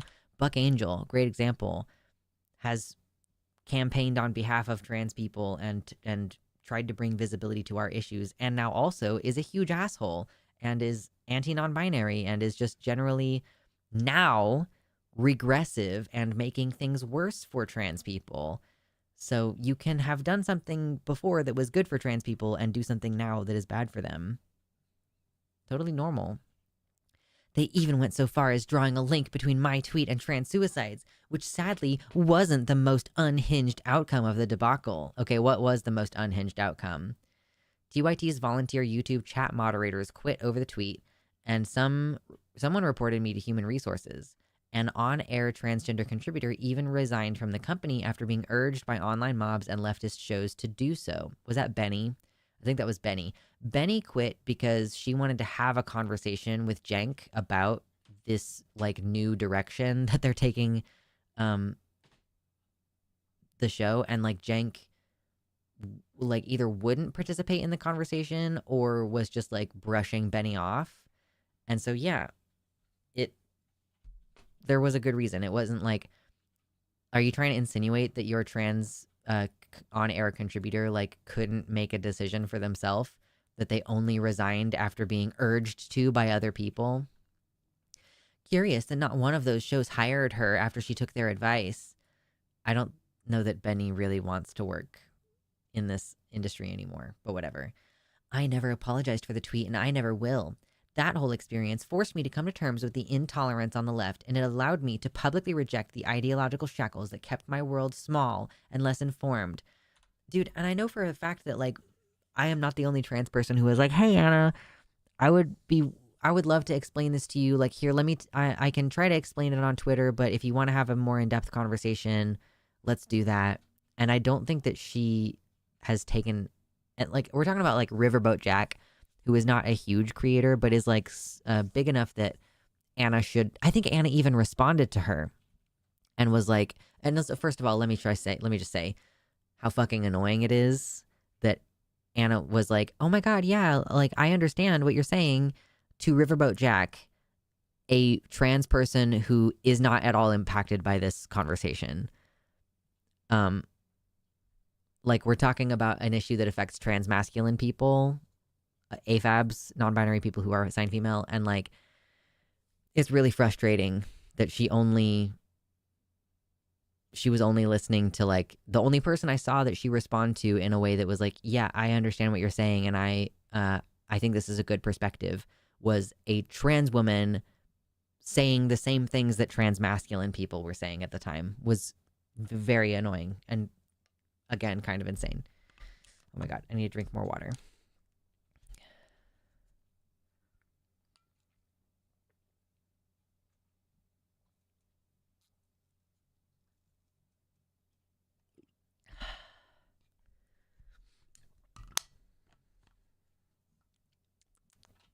Sometimes you live long enough to see yourself become the villain. Yeah. Ooh.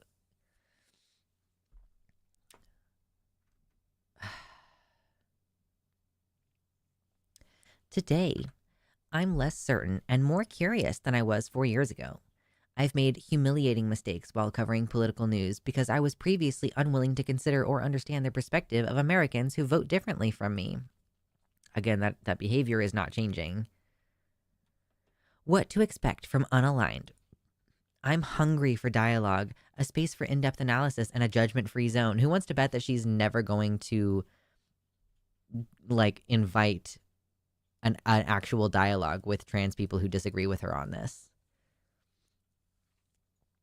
Yeah, now her perspective can open up to the right wing, allowing her access to all kinds of new disinformation. Every week, I will provide subscribers with 2 to 3 written pieces that dig deeper into the big stories of the week with the intention of finding truth rather than promoting a political side. Yuck. Video posts sharing details on breaking news and political events. A weekly podcast beginning in November that will feature long-form discussions and debates with guests from all walks of life. Bet. I would go on Anna Kasparian's show.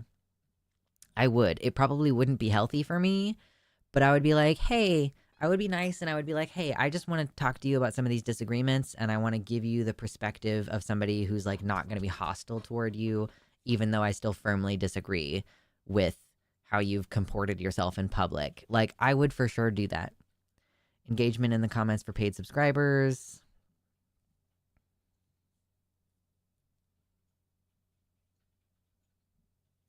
She's pulling a Reuben, maybe.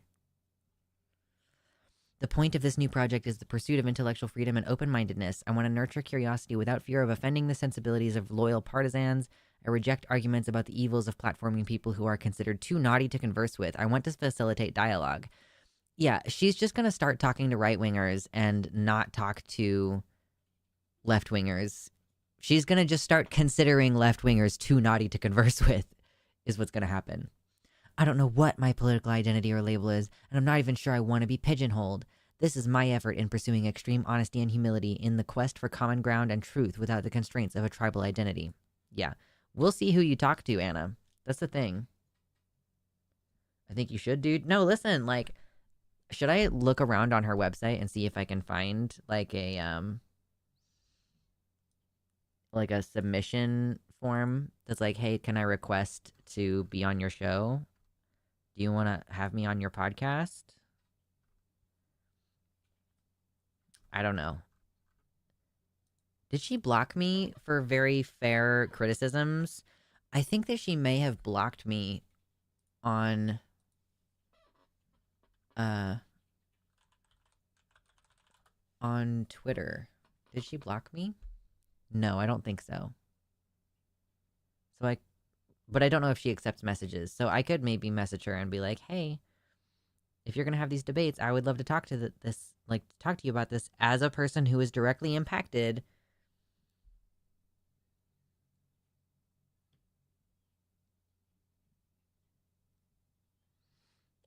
It just sounds like she wants no accountability for her actions.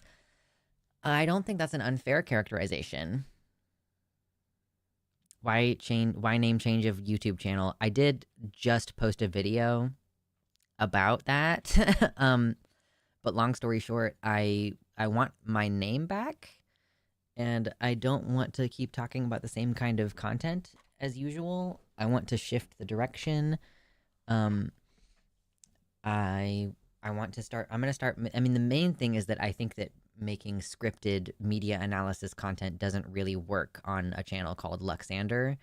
I think that Musing Moss is going to invoke the kind of tone that I want to take going forward, and it's going to be more broadly marketable. And like Luxander, I think the name Luxander is so deeply associated with trans content, and I don't obviously I'm still coming at things from that perspective, and I will probably still talk about trans issues sometimes, but I think that it's so like I think you hear Luxander and you think trans, and I want to operate differently on this content. Is Luxander your real name? What does real name even mean to trans people? Are you asking if it's on my birth certificate? Are you asking if it's like on my driver's license? Like, I don't really think that you all need to know what's on my driver's license. It doesn't matter.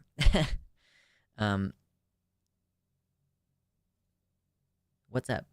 Logan Mansion Games. Hello.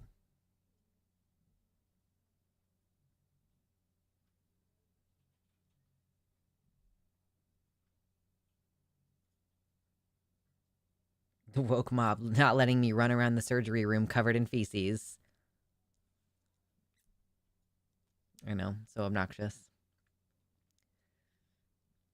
Happy International Pronoun Day and Happy National Fossil Day. That's exciting.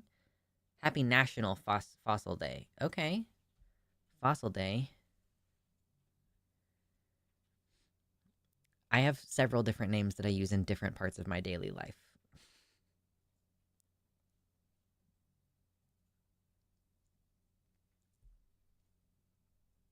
I didn't know that we had International Pronoun Day.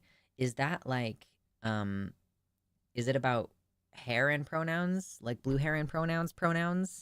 Or is it just international we, they, it, you, like celebrating all pronouns? I like the earrings. Thank you. They're muskrat jawbones, and I like them a lot. They're the biggest earrings I think I've ever worn. Comfy. Is asking what's on someone's driver's license a soft version of asking what's in someone's pants? I mean, if you live in a part of the country where you can't update the gender marker on your driver's license, then yes. I think that is, it could be. Could be.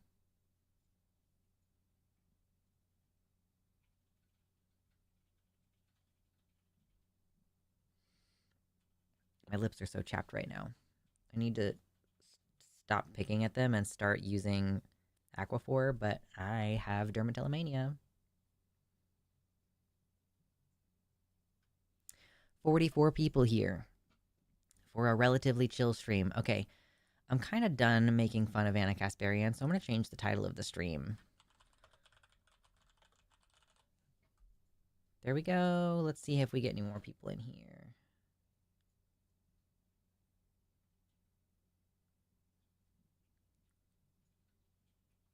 It's talking about pronouns like he or she. Okay, so it is specifically about gender pronouns.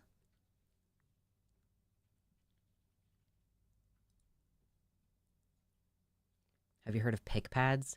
No, but I'm assuming it's some kind of thing that I can pick at that isn't my face.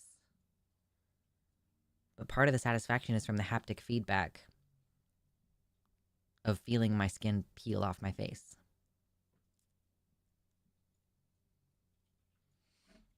Also, I'm glad I live in California, so when I get my driver's license, I can update them to say X. Yeah, I am excited about that. I get to move and get a new driver's license, and I think I'm going to ask them to put an X on it. I think that I'm going to do that. That's pretty cool. Honestly, at this time in my life, it's probably less safe than just putting F on my driver's license, but I'm not that worried about, like, occasionally interacting with a police officer.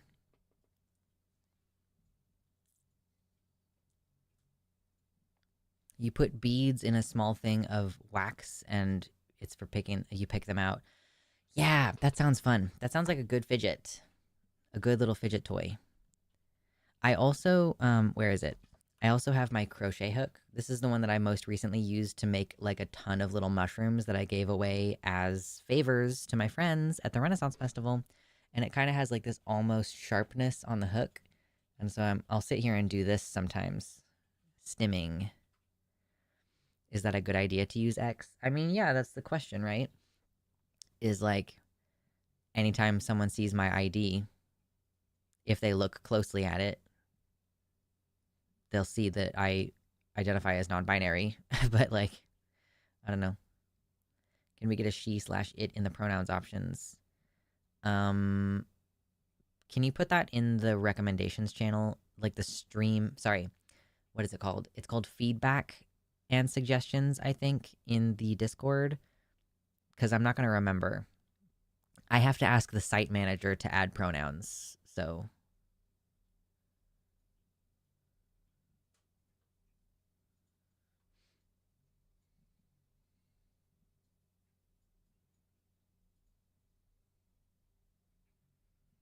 Does getting X on there get you discriminated more? That's the question, right? Like, I do wonder if, for the sake of safety, it might be better to just put F on mine, because most of the time in my life, people just assume that I'm female and I don't really care to correct them. But I'm going to live in a part of the country that's pretty chill, so getting an X on there, you would think that it wouldn't be that big of a problem. But I don't know. I still have, like, 4 months to think about it. I'm going to be moving in 3 months, you guys. It's going to be fucking crazy. Moving in 3 months, and then I have to get a new driver's license within, like, 30 days of moving. So, like, yeah, in 4 months, I'm going to have a new driver's license.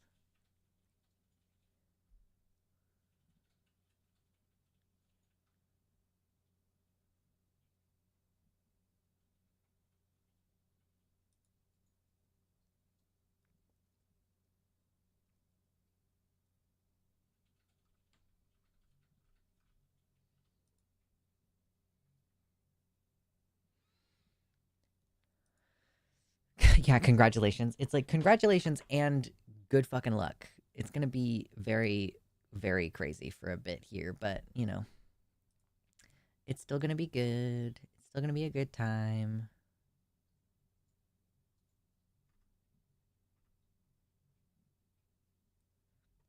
No, I dropped my crochet hook. See, this is the problem with fidgeting with things, is that you end up dropping stuff on the floor. Floor dropping. Did I just talk about Anna Kasparian for like 50 minutes? It was like almost an hour. She served as a great vessel for talking about a lot of other issues.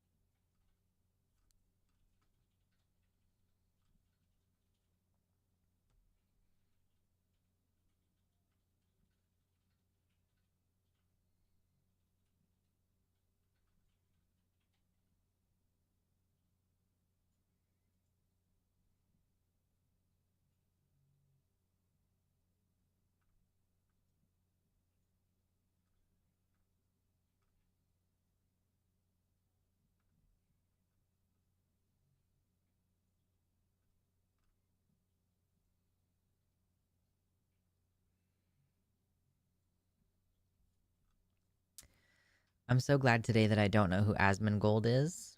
I'm seeing a discourse about him and I do not know who it is.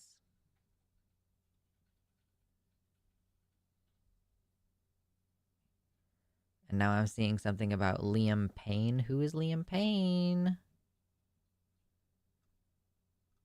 Some dude died.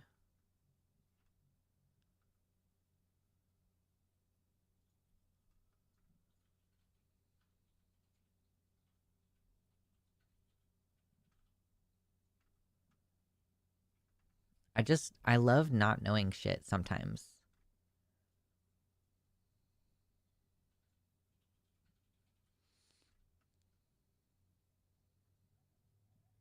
Asmongold equals most popular Twitch streamer of all time, IARC. Well, he just got banned for saying something incredibly racist against Palestinians. Oh, Liam from One Direction? Whoa. Okay, that's kind of crazy, actually. Apparently he was only 31. Wow. Asmongold is a mediocre gaming anti-SJW Twitch streamer who made racist comments about Palestinians. Yeah, no. That's about what I know about it.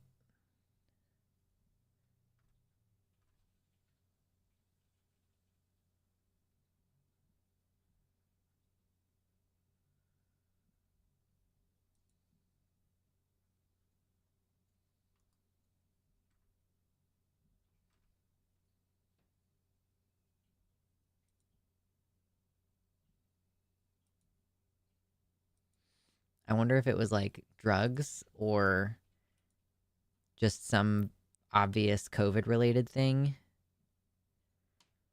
Asmongold is nowhere near the most popular streamer. That's Iron Mouse currently. Okay. I'm just not on Twitch and I'm not part of the culture there. I have no idea what's going on there. News outlets say it was a terrible accident under the influence of drugs and alcohol. Okay.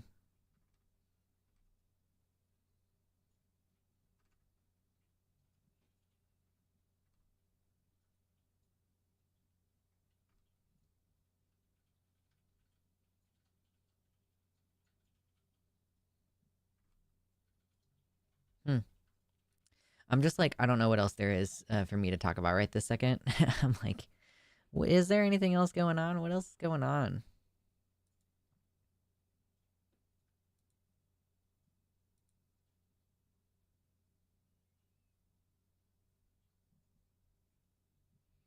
Apparently, a number of healthcare workers are saying that they would wear masks, but their superiors have instructed them not to because it scares the patients. Asmongold is a right winger who has no idea he's a right winger because all he does is play WoW and say woke. I have a subscription to Classic World of Warcraft. I could hypothetically, while I'm talking about my nonsense, I could be streaming World of Warcraft. I don't know what that would do to the channel, but it's certainly an option. I haven't started a priest yet. I am not sure if I'm going to do a paladin or a warrior. I haven't started a hunter yet. And I haven't started a rogue yet. So, you know, I'm playing I'm playing a mage, my druid, and my warlock with my partner. We're doing a little playing classic World of Warcraft moment. We were feeling a little nostalgic. Decided to get into, because apparently the servers that are like going through the expansions, they're in Cataclysm right now, and boy, if you know anything about WoW, Cataclysm fucking sucks. So, playing classic.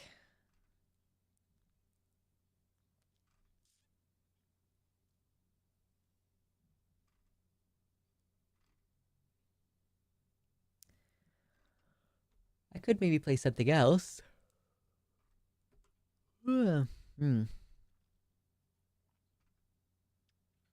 excited to eat later, I will say. People are saying that there was an accident from the balcony. Yeah, that's not the only time I've ever heard of this happening. Like, somebody is really messed up on drugs and alcohol, and then there's an accident where they fall off the balcony. Like, not a good way to go.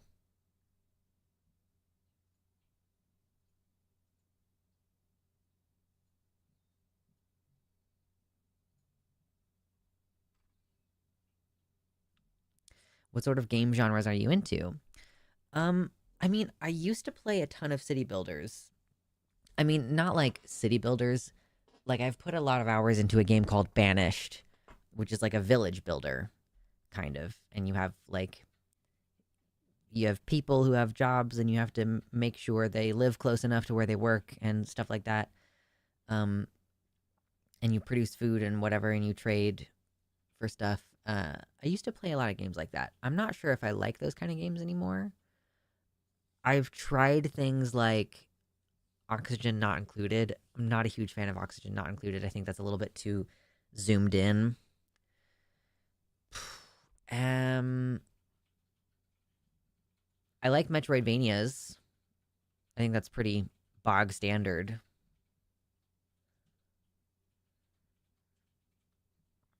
Random anti-SJW goes, "Oh my god, Mario Kart has gone woke because Peach is wearing pants. There's a rainbow stage and a transgender is a playable character." Yeah, that is kind of what that's kind of what they are like. And I like indie games. I like playing little games. Like, I honestly, so often I just sit there and mindlessly play Picross. But yeah, obviously I like WoW. Have you tried out Manor Lord yet? No. I have played Papers, Please, and Booth, A Dystopian Future. I know you mentioned that one to me previously. Reminds me of when Sophie died after an accidental fall from a roof. I thought Sophie died because she was, like, hiking at night. And she fell. Talking about Birdo, by the way, she's canonically transgender. Yeah, Birdo's trans. Like, I still need to beat Hades. I still haven't beat Hades. I just don't enjoy fucking roguelikes. I don't think I like losing. Manor Lord is an even better version of Banished? What?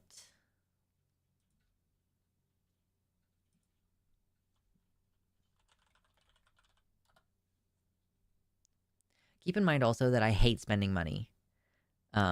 So I don't buy video games very often. Manor Lords? Medieval strategy game featuring in-depth city building, large-scale tactical... See, I hate playing games that have battles. I don't want to do that. I just want to grow a fucking city. That's all I want.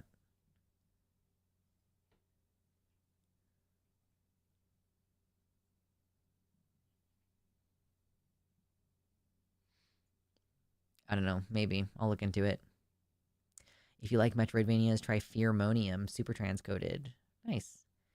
I haven't played Stardew Valley or Star Wars The Old Republic because I have trouble picking the sex of my character because the only options are male or female. Yeah.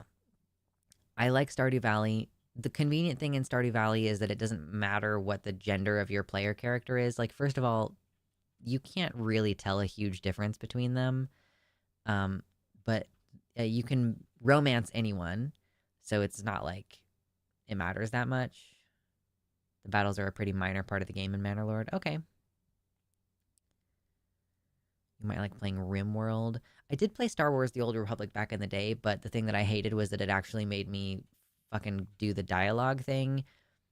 And I really kind of prefer to just be like, okay, this, let me skim through reading this text and then click OK.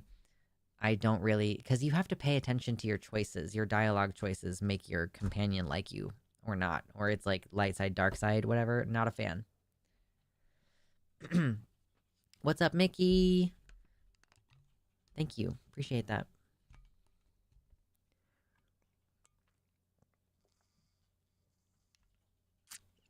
I think I've only gotten a couple endings on Papers, Please. But I'm getting to a point where I would need to, like, start looking up how to, like, what the different endings are.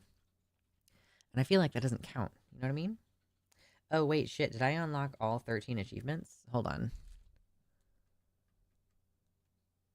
Apparently, I have all 13 achievements for this game. But I didn't think that I got all 20-something endings.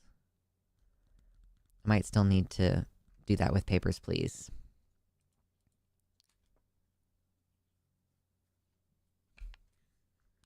I heard that the female character is better because she runs faster, which is why speedrunners play the game as a female character.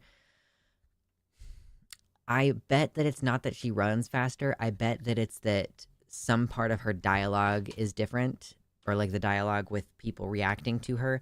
Because that's like, people speedrun Zelda Breath of the Wild in French because the dialogue is shortest in French.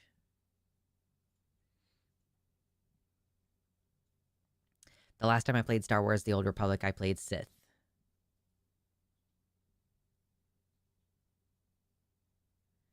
Papers, Please is the one that I have all achievements in, but I don't think I've finished all the endings. Womp, womp, womp, womp, dun dun dun, womp, womp, womp, dun dun dun. I have played a lot of Papers, Please. How many hours? I guess I only played 17 hours of Papers, Please. It felt like a lot.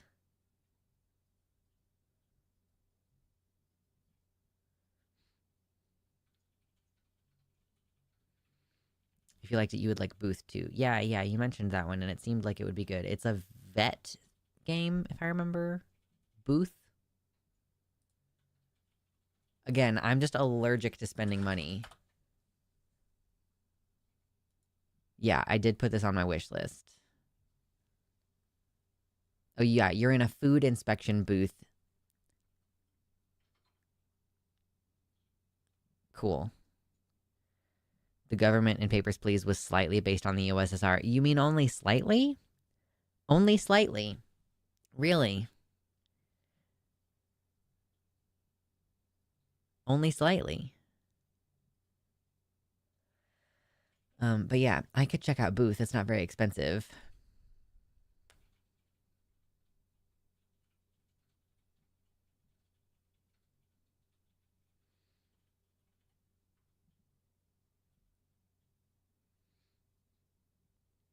And Manor Lords. I'll add Manor Lords to my list too. That's a more expensive game though. Wish list. Kitty Tick says, I can't speak to if this will change, but I have had X on my ID as a non-passing trans person for 5 years now. I've flown through Arizona, Colorado, Nevada, and Wisconsin without any issue. I've also driven through 13 states and bought cigarettes in all and weed in many, with it never being a problem. Cool. Nice. That's good to hear. I really don't even think people look at the sex marker. Like, okay, again, I look basically female, and I don't really try to change that because I'm just wearing clothes that are comfortable. And I'm not going for any particular thing. And like, I don't know, I like dressing femme, and that means that I look like a woman most of the time. And my ID says male, but I never catch any flack. To be fair, I do live in a place that is relatively trans accepting. So even if people were like, oh, that's a trans woman, I haven't experienced any issues. But I'm worried about experiencing issues like that.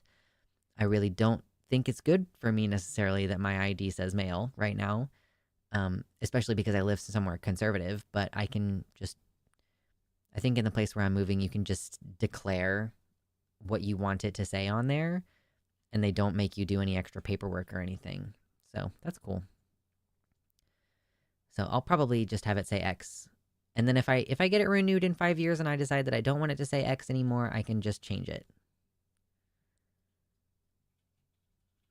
Yay! For bodily autonomy that includes autonomy over my identification.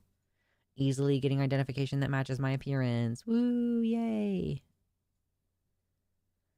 Because I think in order to change it, well, except that they just canceled all gender marker changes. So if I get my ID renewed next year or whenever it's supposed to be in Kansas, they will forcibly revert it back to F because I was born that. But I think before they did that, I think I would have had to go through the whole process of having it medically declared that I am female. So I don't know how that would work. Just let people declare their fucking gender. It'd be so much easier that way. Yes, X marks the spot. That makes me want to get some underwear and like put an X on them and use that as like a way to flirt with my partner. Bye, Logan. Thanks for saying something before you go, unlike a lot of people in here who are just leaving. How dare you do that?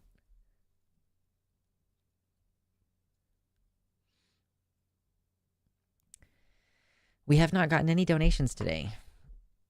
It's the middle of the month. Y'all gotta have at least $5 to spare, right? No, it's fine. Not a big deal. But I will flex. I might even take off the shirt and flex. The question is, because we've talked about this before, I can totally do there's something in the chest. Like there's something in the secret chest, and I will show you what's in there at the when we hit the stream goal. Or I can just keep flexing. I could just keep doing that.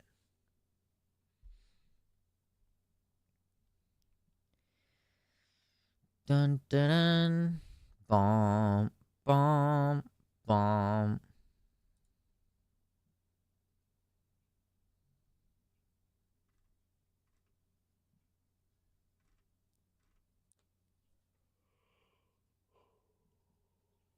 Ugh.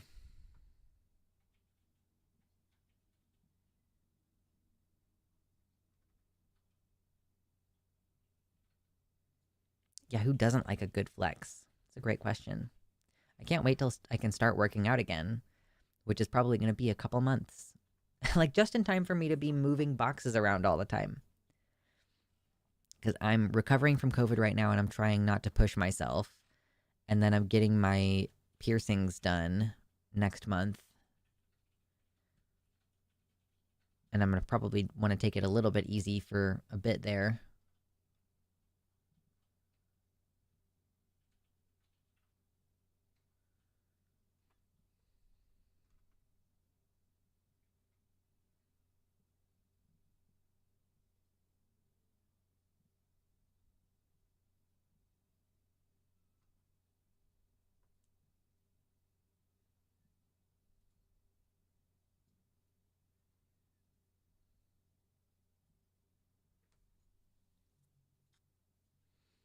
Am traveling? How dare you? How dare you be traveling? I think I'm getting really close to finishing Cats Are Liquid. But they also keep taking away my powers. Piercings? Yeah, I'm gonna be bad and get my nips pierced.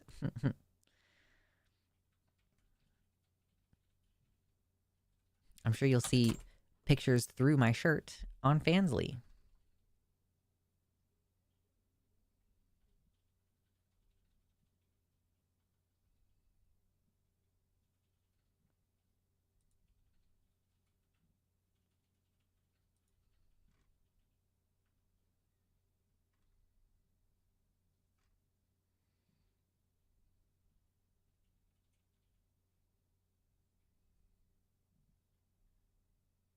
cool, but also ow. I I think they mostly just are sore afterwards. Like I don't think that they end up being that painful. But anyway, did you say the game Cats Are Liquid? Yeah, I did. It's on Steam. It's called Cats Are Liquid.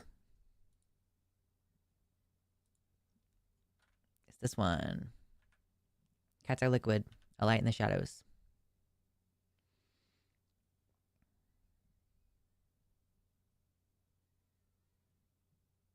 I kind of don't like the music in this game, though. It's really repetitive. A little bit annoying.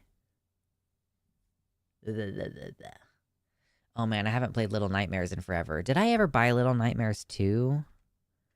Did I buy Little Nightmares 2? I did. I didn't end up finishing it. Something happened and I was like getting really frustrated that I couldn't get past something in Little Nightmares 2 and I didn't end up finishing it. I remember playing Cats Are Liquid as a kid in high school. Wow. When did this originally come out? Store page. Originally came out in 2015. So I guess, yeah, 9 years ago. Some of you might have been in high school. I was 21 9 years ago. But yeah, that makes sense. Being owned by two cats, I can confirm they are in fact a liquid adjacent state of matter. I think my cat is too fat to be a liquid state of matter. He's kind of lumpy. But he's good. He's a good baby. Should I get him? Should I bother him and bring him here?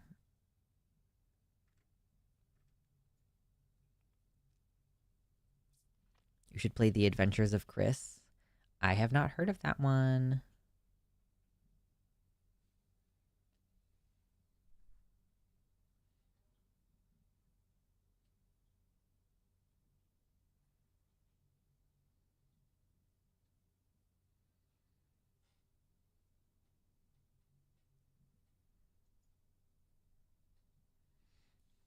I really want it to rain.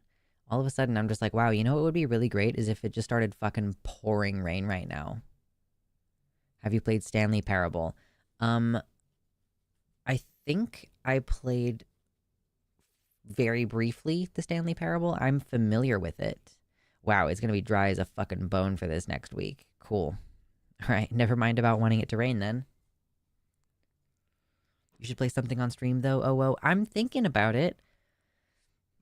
I'm like, the easiest thing to do would be to play WoW because I'm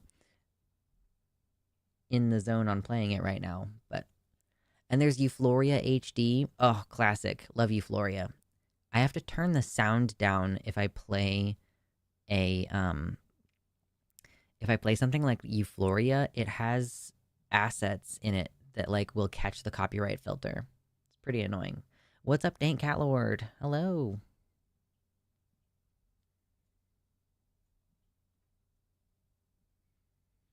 I tried to give you $5 for snacks, but my phone lives only by agitated tolerance. Another day. Yeah, no worries. I just feel like it would be good to get at least one dono. It would feel nice. I haven't gotten very many donations on GoFundMe the last couple weeks either. I did get one today for 45, which was great. But the momentum on the GoFundMe has basically died. It's a little unfortunate. Still very grateful for all the money that we have raised, though. It's all in my savings account. I think I bought something for the cat for the move, and that came out of that money, but otherwise I have not spent any. Have you played Disco Elysium? No. I have heard of that one, but I don't know what it's about.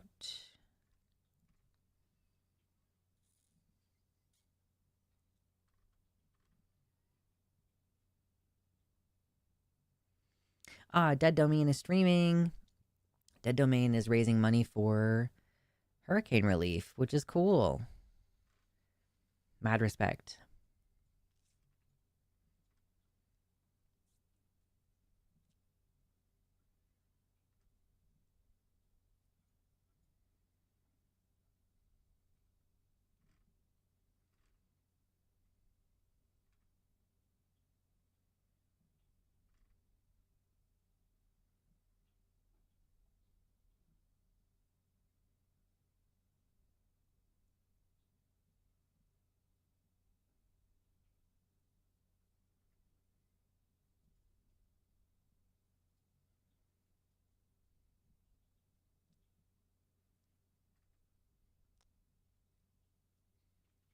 Hey, Mickey, geez. Thank you. Um, I didn't hear if that came through on the stream side, but anyway, Mickey says you talking about donations in my half sleep haze reminded me I came into some money recently. As always, thank you. Thank you. That was very kind of you. Much, much appreciated. At least one dono. We've succeeded in getting at least one dono, and it was a big one. So thank you. Thank you very much. That's groceries right there. It's like half of what I spent on groceries today, actually. Oh man, I'm thinking about making some mac and cheese after the show. I will make a box of mac and cheese and just eat the entire thing. It is not good for me. I would only ever play WoW again if someone like you asked me to play support/tank for them. Yeah, I probably wouldn't have started playing WoW again if not for the fact that I'm playing it with my partner. Co-op games are better than MMO time sinks. Well, I'm playing it cooperative with my partner. Like, it's nostalgia. When we were first dating, okay, you ready for some gay story time? When my partner and I were first dating, we were not so long distance that we couldn't see each other like once a month, but we were long distance enough that we could only see each other like once a month. So, um, we would play WoW. Like, my partner is the one who kind of really cemented me on the like 2 monitor setup, which I am at a point in my career now where I feel like I need a third. But two monitors. And we would on one screen be playing WoW full screen, and then on the secondary monitor we were both on Skype, full screen video call on Skype. So uh obviously yes, it's kind of a time sink, but it's a lot of fun. My partner and I did play It Takes Two at one point, and I would like to get back into playing that, but neither of us have, like, the both of us being in the mood at the same time hasn't happened. So mac and cheese is the most amazing thing in the known universe. It's pretty delicious. Can't complain. It's just it's like straight carbs. And I think that if you buy boxed mac and cheese, I'm pretty sure that it's also like, unless you pay extra, it's not going to be good noodles, you know? It's highly processed noodles. It Takes Two is such an adorable game. Yeah, it's so good. I had a lot of fun with it. Ooh, also, check out this free ring that I got. It's a lotus, and it has labradorite. It's kind of hard to see the stone, but like, yeah, it's cute.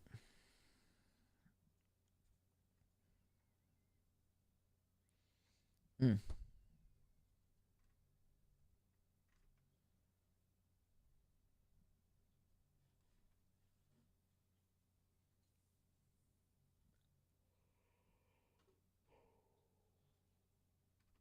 Ugh.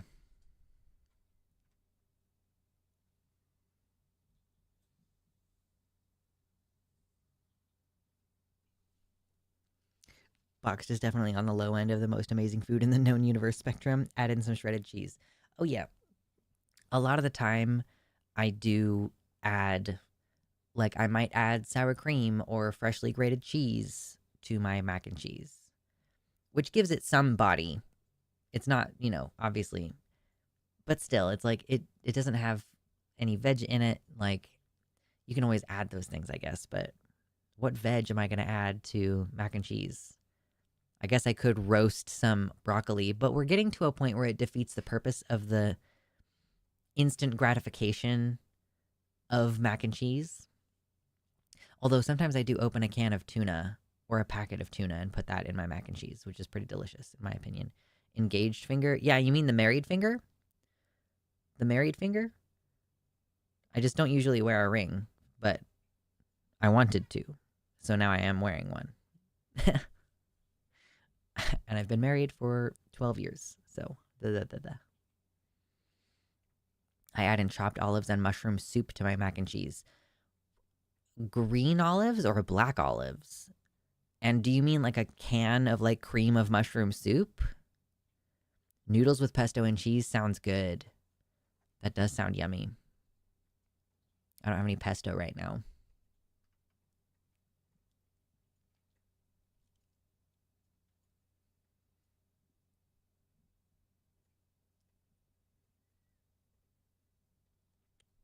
Anti-politics stream. What if I just became a World of Warcraft streamer? I mean, not like I'm investing a lot of emotional energy into the WoW, but just like as something in the background while I read chat, like, and die repeatedly. That could be fun. Keep talking and nobody explodes is good, but I don't have anybody to play it with. A can of black olives and a can of cream of mushroom soup for creamy texture in the mac and cheese. Fascinating. I guess you're adding some stuff to it. I don't know. That seems very strange. I'm not going to yuck your yum, but I don't know if it would be something that I would like.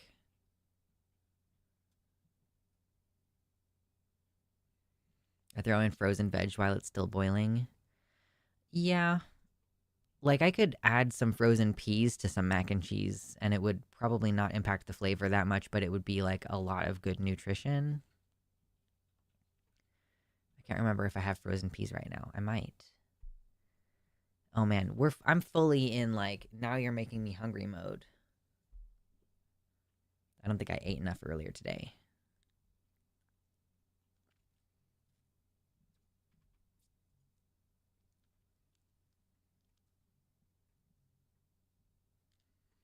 Classic Plants vs. Zombies. Been a while since I played a new file of that.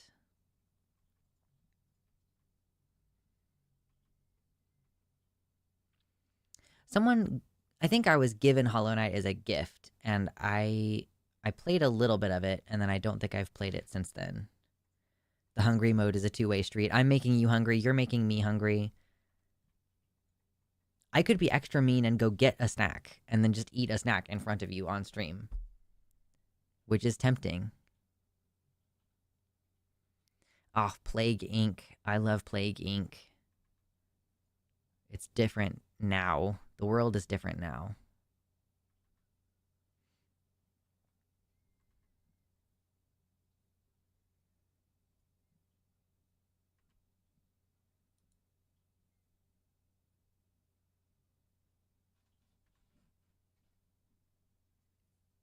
The trouble of being a Steam user is you end up with like a lot of games that you're like, I've never even opened this game.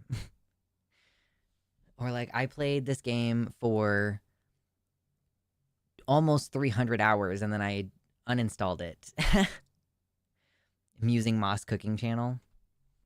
I know y'all want a cooking channel. The logistics of doing a cooking show are so difficult. Like, I have to have a lavalier mic, and I don't have one. Like, it's on the Throne wish list if you want to get me a lavalier mic, but I do not have one. And the more of my apartment that I show off, like the more of my house that I show off, the more likely it is that I'm going to get doxxed. Like, you have to be concerned about, like, what's in the background of the picture that you're taking. I have wanted to make a video about kombucha, but I haven't because that would involve showing you, like, glass jars and bottles, which are reflective and show the entire room in the reflection.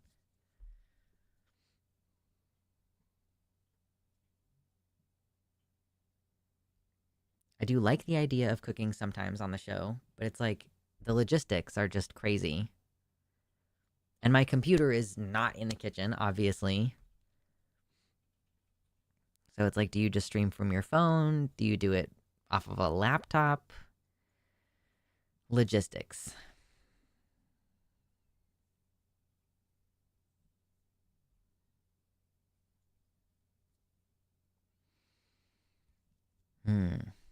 So yeah, I don't know. Maybe I'll put a little bit of thought into like making one of the streams like a dedicated gaming stream, maybe. Also, Lux has to be able to cook. That's not a problem. I can cook just fine. Thank you. I'm pretty good at it. Occasionally, when I try a new thing, I don't get it perfect, but I'm pretty good at it. When you find a place, maybe have a separate outbuilding designed for streaming. Listen, I would love to have specific streaming spaces. That would be ideal. It would be great. We'll see what happens. The next place I live is going to be another rental. It's not going to be much bigger than this. And I'm sure it's still going to be a little bit of a struggle getting like the adequate amount of like filming space and privacy and all that kind of nonsense. But yeah, hopefully I would like to eventually at least have an office.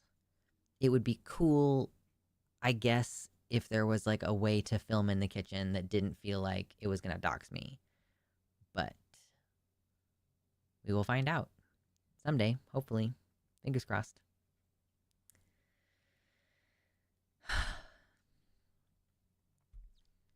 Yeah, so I could... Oh, I wonder if we could, like, put it to a vote.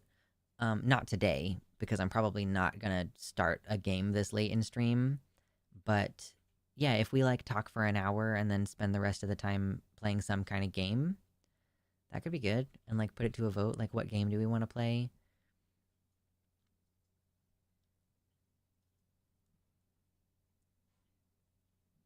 I just want to pay... I want to play Papers, Please now. I've got the music in my head. Bwomp, bwomp.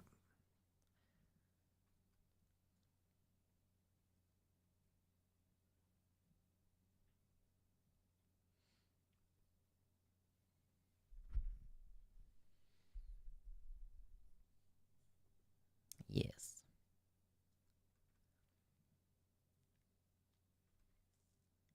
I also have, like, dumb little farming games. Like, Voodoo Garden. Do I still have that installed, or did I take it out? I took it out. But, like, Voodoo Garden and Veridi. Oh, man, Verdant Skies was fun. It was kind of like Stardew Valley, but, like, click to move, and different in that way. Like, the scale of it was a little bit, like, you're not as zoomed out as you are in Stardew Valley, and it's a shorter game. It's more about, like, progressing the relationships in a way. But it was fun. 2 of the characters were trans. Hey! Thank you, Dank Catlord, for the tier 1 sub. It says, here's some dollars. Just throwing dollars at me. Thank you. That's very kind. I appreciate that. Wow! Stream goal is still at 200 because I'm only streaming once a week right now. I played a shit ton of Graveyard Keeper, which is kind of like Stardew Valley, except you are the new guy in the... you're the Graveyard Keeper. Like, you're the new guy who takes the corpses and prepares them and holds church ceremonies and stuff. Like, it was weird. But it has, like, a bunch of DLC, which I paid for a lot of it, and I don't like that it did DLC when, like, Stardew Valley just had one big, like, free update earlier this year. And I think I got to the end of the storyline in Graveyard Keeper. That was the part of the problem, was that, like, it had a finite storyline.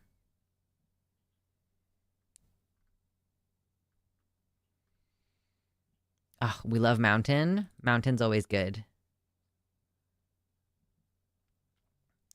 I think that Mountain reset its data at some point, because I had played it for a while. And by played it for a while, I mean it was on. Because that's how Mountain works. Mountain! The whole premise of this game is you just let it sit there. And occasionally it talks to you. Love that. Just, like, leave that on. Oh yeah, and it's zooming by itself. It does that. It decides when it's gonna zoom in and out. And you can also zoom in and out manually, but the game just sits there. Cool.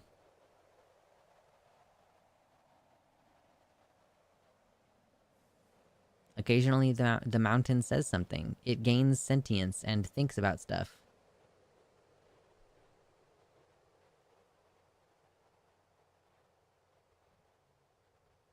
My friend's black market translation will be in KC next month. I don't know what that is.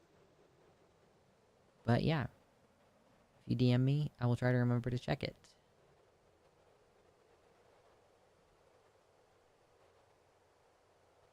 Mountain is a very exciting game. I must have already started this one. Because normally it has something to say right off the bat.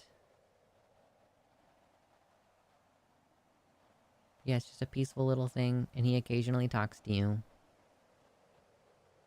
I kind of want to close it, but I want to at least wait until he says something. I'm feeling kind of weird.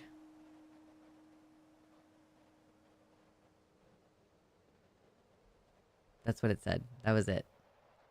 And then it's zooming out. That's not me. You just existing in Space Mountain? Is it stressing you out? That's awesome. I'm literally thrilled waiting for it to talk. Yeah, this is a game that holds you in anticipation. And it's kind of existential, and it makes you feel things, which is weird, because it's just a rock floating in space. But it has an atmosphere. It seems like a Jacob Geller-ass game. I don't know who made it. I would have to tab out to find it out. Look at him. He's so lost and alone. He's so tiny in this vast universe. I just saw this game in a YouTube video yesterday covering games that aren't games. It's a game that is not a game.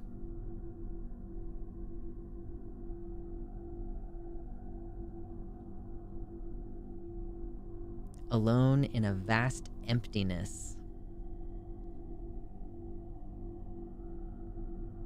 Right? Yeah, poor thing. I should watch that video, whatever that video was, about covering games that aren't games. Anyhoozle.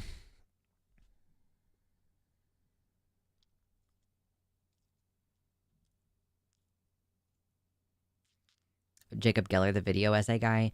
I probably should know more of them than I know. I don't think I've heard of him before. Let me look him up.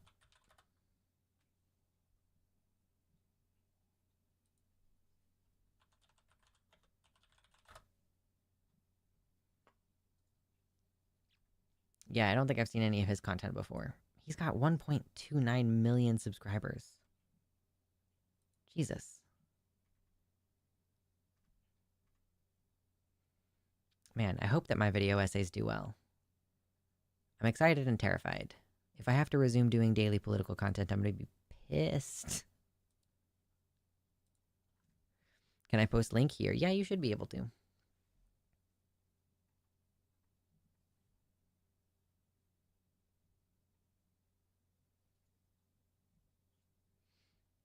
Games that make you feel things. Games that make you think. Games that make you sad. I don't want to be sad.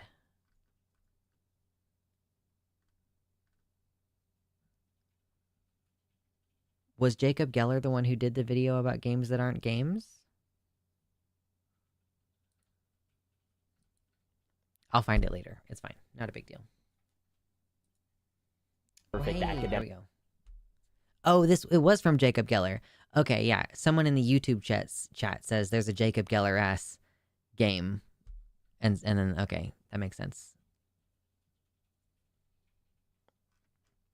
And if my video essays do well, then I can try to join Nebula. Wow.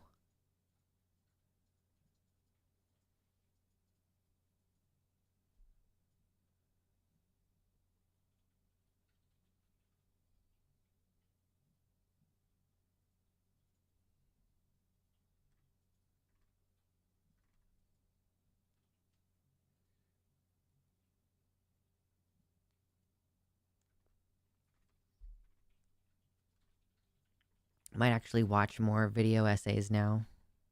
You know, this is really funny. I was just feeling like Twitter is a little bit depressing because I have intentionally followed a bunch of political people there.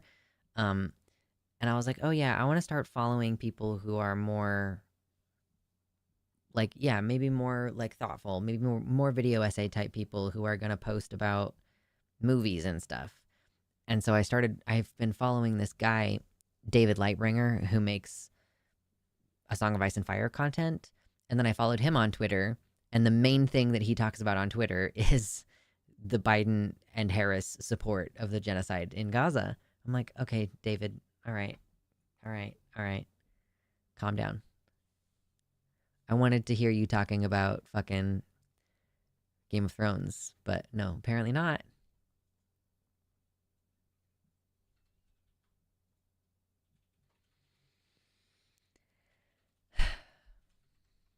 No rest for the weary.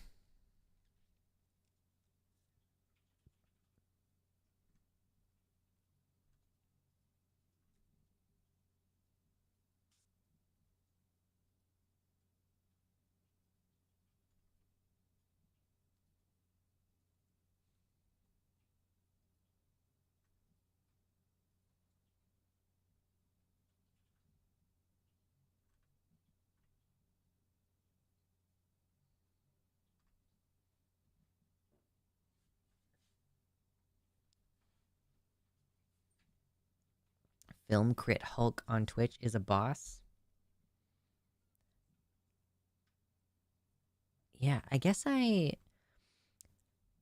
there's a bias on video essays, like long form critical media content, where I'm like, I prefer scripted stuff, I guess. I don't know.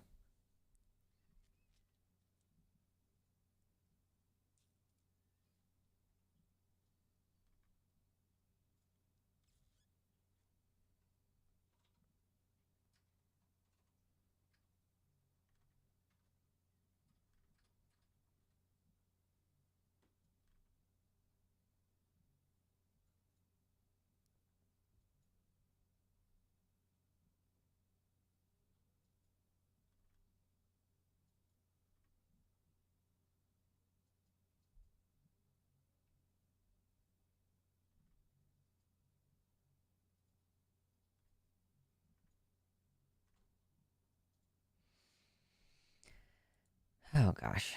Jacob Geller seems like he's got a lot of cool shit on his channel.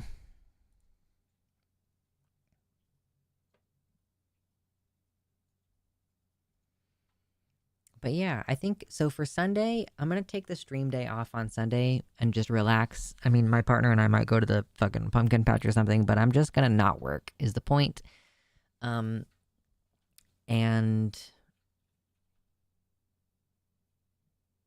then next Wednesday, I guess I might think about what are some maybe games that we could play. And sometimes games can be like, you all can play them. Like I have a couple of Jackbox games. And it's debatable, like, do I want to play a game that's going to take all of my attention? Do I want to play a game that's just going to kind of be like, I can mess with it in the background while I mostly am paying attention to you guys and chatting? I'm sure it'll sort of depend. Oh man, Baba is you. I could play a puzzle game and then you all could fucking backseat game. That's always fun. Baba is you. I haven't gotten very far in that game because I reached a point where I was like, I don't know how to solve this puzzle. And it gives you, like, the problem sometimes with Baba is that it gives you a puzzle that has the same map as a puzzle that you've already solved. So you have an idea already of how it should be solved, but then the solution is something totally different. Gotta use my subscription? Yeah. Dick's in chat. You gotta use your subscription, guys.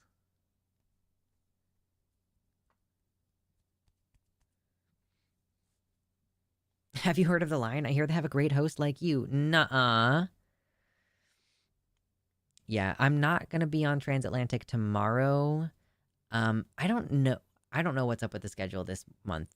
Like, usually I know all of the days that I'm gonna be on, but I do not know.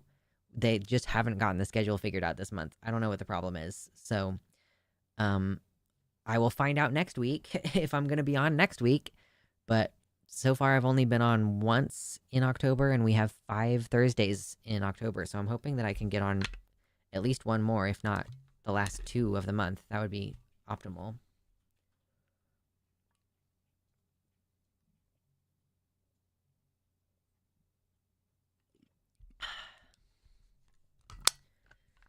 Water, water, water, water, water.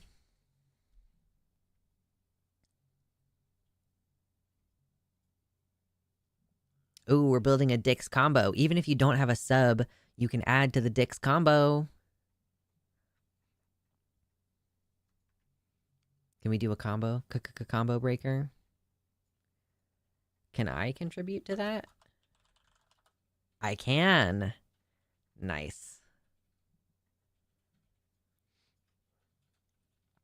I could also restart Carrion, which I really enjoyed. I got to a point with Carrion where I am not sure what to do next. So I'll have to kind of figure that out. Excuse me. Carrion is a Metroidvania, but you play as the monster who's like going through pipes and like shape-shifting, and like you grab people and eat them, and then it makes you bigger. You're just this big fucking The Thing kind of meat monster. It's really fun.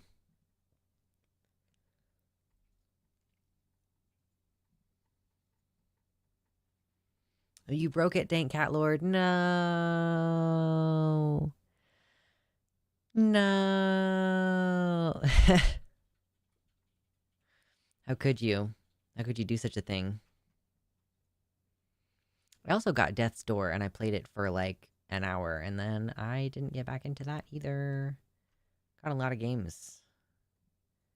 Carrion is like if you played a game as The Thing and the Blob's offspring. True.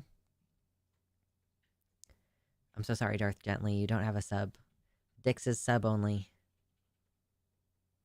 And so does pussy not go wide? Oh, that's weird. Oh, you just typed it wrong, apparently. Okay. Yeah. Dix.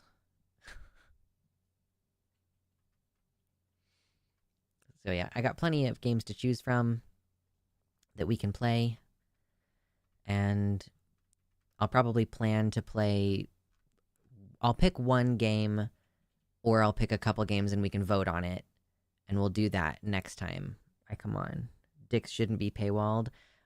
Listen, if I have to pay $40,000, I think you can pay $5. I think you can pay $5. Dude, I had 49 likes and now it says 48. One of my likes went down. Someone removed their like. How could you do such a thing? That's crazy.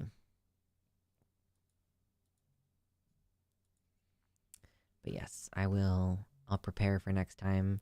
There's also Dream Daddy, which I have finished all of Dream Daddy. Wait, I have some achievements from Dream Daddy that I haven't finished yet.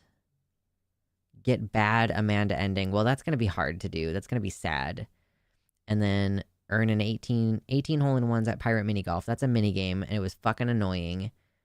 And there's 5 hidden achievements. I don't know what the hidden achievements are.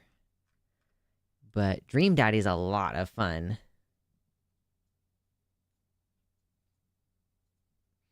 If you're not familiar, it's a dating sim, but you're a single dad who moves into a neighborhood, and then you try to date all the other dads.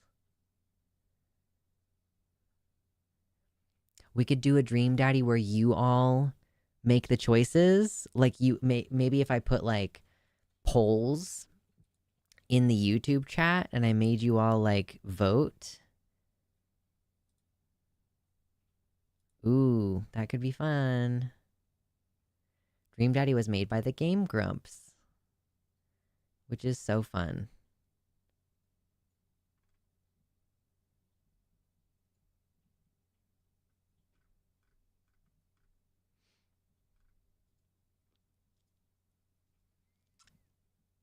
I have no problem replaying games for the enjoyment of stream. Do we want to just plan on doing Dream Daddy next time? Do you want to just do Dream Daddy? Oh, now it's at 50 likes. That's cool. That's what I wanted to hit today. I wanted to hit 50. Ow.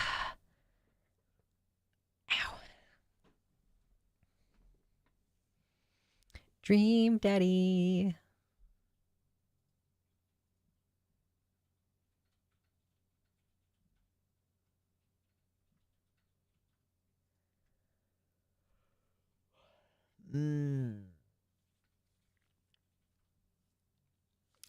I feel bad about it, but I think that I'm gonna make this one a short one. I'm trying to debate. It's like either I'm gonna go pee and then come back and then try to go for another hour, or I should just stop now and like go to the bathroom and make myself dinner, which I don't think would be unreasonable. Okay, let's just plan on playing Dream Daddy. That sounds like a lot of fun. So we'll do that next week on Wednesday. Maybe not for the full stream. For the first hour, we'll chill or whatever, and then maybe after that first hour, we will do Dream Daddy. And so again, this weekend, I'm not going to stream. I'm not on Takis tomorrow because they didn't schedule me. So the next time I see you all will be Wednesday next week, unless I see you in the Discord, chit-chatting, tiki-typing in the Discord. Share mac and cheese photos in Discord. I'll try to remember. I always forget to take pictures of my food until I've already eaten most of it or all of it. So, yeah, I'll try to remember.